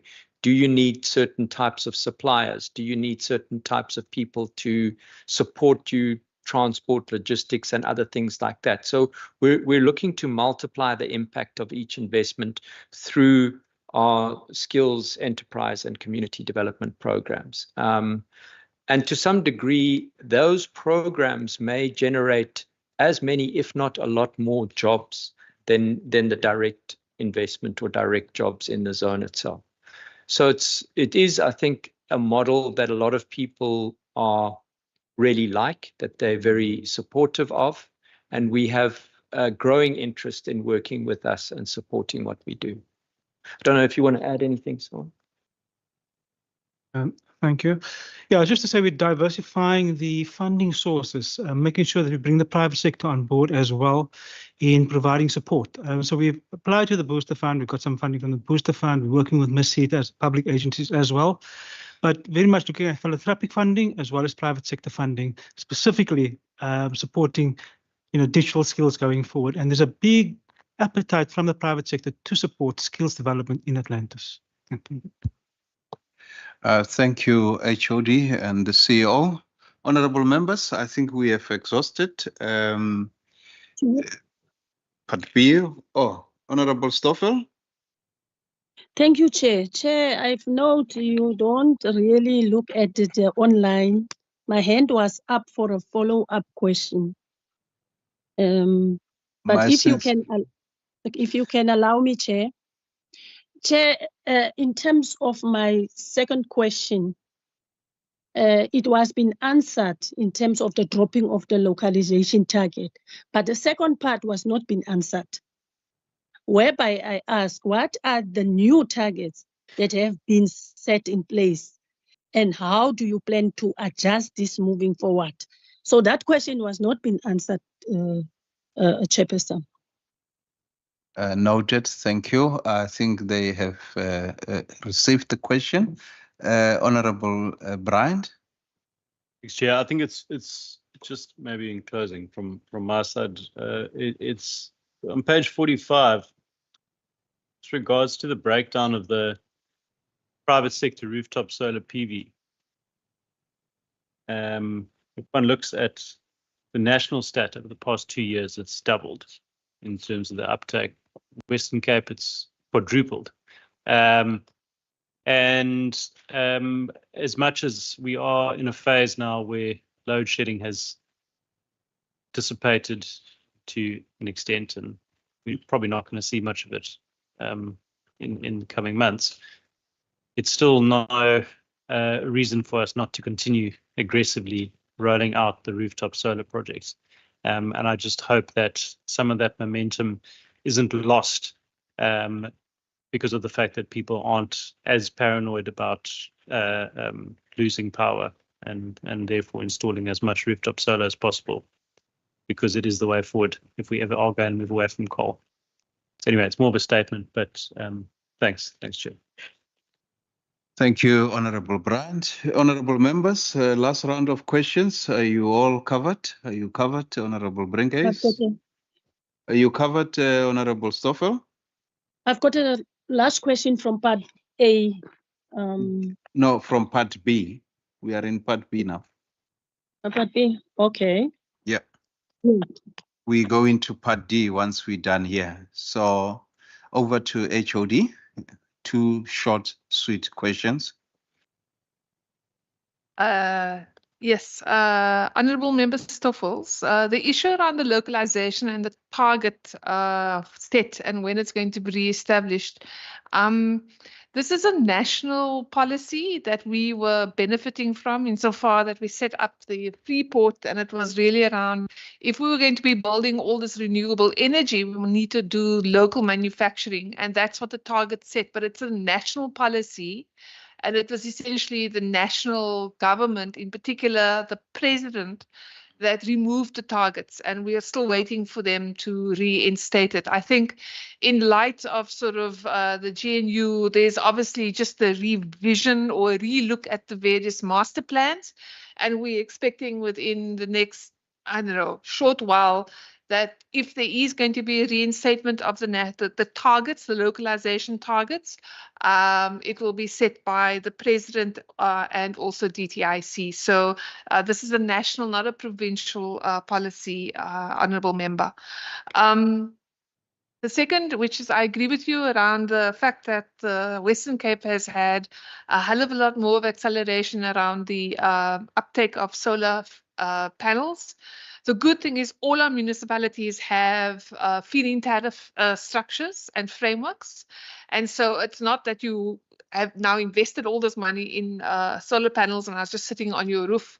It's really that you can use it to transaction, to feed into the municipal distribution grid, and simply you draw down as required. We believe, and so the pressure, the crisis is no longer there because we have no more load shedding. We haven't for the last 6 months. Going forward, the pressure is going to be around the cost of electricity and also climate change. And so we have not taken our foot off the pedal as a province. And so we will continue with the emphasis, but it's just with less crisis thrown in for good measure. But certainly the Premier is and the Minister is absolutely dedicated in maintaining the Energy Council. And we may just add a few other additional resource resilience themes in there, including water, which we're also quite concerned about. Thank you, HOD. Honorable members, we are now left with 30 minutes. Over to Part D. Is there any hand up? I've got a question in Part B. Chairperson, please pardon us. You have taken a lot of time as a chairperson also to ask questions. Allow us also to ask questions, and please recognize my hand. I'm begging you, Chair, for that. I've got a question on Part B, page 49. If you can allow me, Chair. You're on the floor, honorable member. You can proceed. Thank you very much, Chairperson. 49, second row. In terms of the triple BEE plan strategy, approved, update, percentage budget spent on triple BEE suppliers. The question is, while the department claims to have met its target, it's concerning that the achieved percentage is significantly low than 82% recorded in the previous year. What factors contributed to the decrease in the budget allocated to the triple BEE suppliers? Department, yes, that is the question, Chair. Thank you, Honorable Stoffel. Over to you, HOD. To hand over to the CEO and also the CFO. Thank you for the question. So I think the first time we had put this target in, we weren't quite sure on a baseline on what the spend would be. And we were rather pleased, I think, and surprised that in the previous financial year, we were able to exceed all expectations. However, in the current financial year, which is more in terms of what the baseline is for us to spend, is around that 65% target. So in the previous financial year, I think we had really gone out of our way to try and get systems and processes in place to be able to track it carefully. And then now going forward, because the spend is also increasing, remember, we've now had capital spend that we've had for the first time in our books. So it looks a lot different from the previous financial year. So the entity was still in terms of establishing baselines on how that spend would look like. Thank you, CFO. Honorable Stoffel, I think you received the answer. As far as the report indicate is that the target was achieved. So I think it's just the issue that it is below the 82% benchmark that the entity set for itself. Honorable members, can we move now to Part D? Can I note the hands? Honorable Stoffel, is your hand up or is it a legacy hand? It's a legacy hand, Chair. So we accept the report in terms of Part D. We move on. Going once, going twice. The report's accepted. Thank you very much, Atlantis. A-S-E-Z. Oh, I got it. A-S-E-Z. Thank you really very much for allowing yourself to be held accountable. I'm going to hand over to Honorable Brinkhuis to thank the department and obviously the entity for their for availing themselves to this committee and obviously accounting to the residents of the Western Cape. Thank you very much, Chairperson. Yes, to the department, thank you very much for your hard work and all the research going into your hard work. And yes, we're looking forward in the next round of engaging with the department. And also, we're looking forward to oversights to come and see the work that you guys are doing on a daily basis. We really appreciate that also. And just big thank you again from our side, from the members, and from all the staff, hardworking staff. I really thank you very much, the department. Thank you, Chair.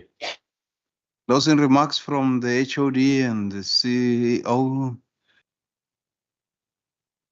This from my side, Chair, and I do this for my department and then the 3 entities that fall under the department. Thank you as well for the vigilance and the oversight and the fact that you are expressing such enthusiasm for site visits, because I think it's only when you really see what we are doing other than just what's in the book that you, I think, understand the complexity, and then you also be able to exercise your oversight role and mandate more effectively, because then you may see perhaps areas where we could strengthen.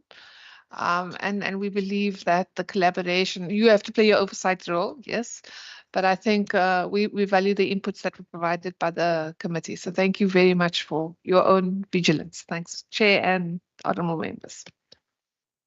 Over to the CEO. Thank you, Chair. Again, thank you to the honourable members and yourself for the questions, for the engagement. We are really going all out to see this zone established and working and up and running. It's an exciting space with many opportunities in this growing green economy. So in many respects, it's a really good story that is being told here. And we also see that the model and the approach that we have really is one that gives us great traction across the board in terms of investors looking for a good quality environment with good infrastructure to invest in, and ensuring that connects and impacts on the broader community and the opportunities. So we look forward to welcoming you to Atlantis and to showing you in person what we're doing. Thanks. The members officially adopted your report, so you can rest assured that we will be seeing you next year. The meeting is adjourned, so lunch is ready for. We're not adjourning. No, we adjourning the meeting in terms of you colleagues. You can move, and then we will be doing our own resolution. So the procedural officer is advising me that, honorable member, you're out of order. Okay, so can we take a picture before we...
It's now an opportunity for resolution.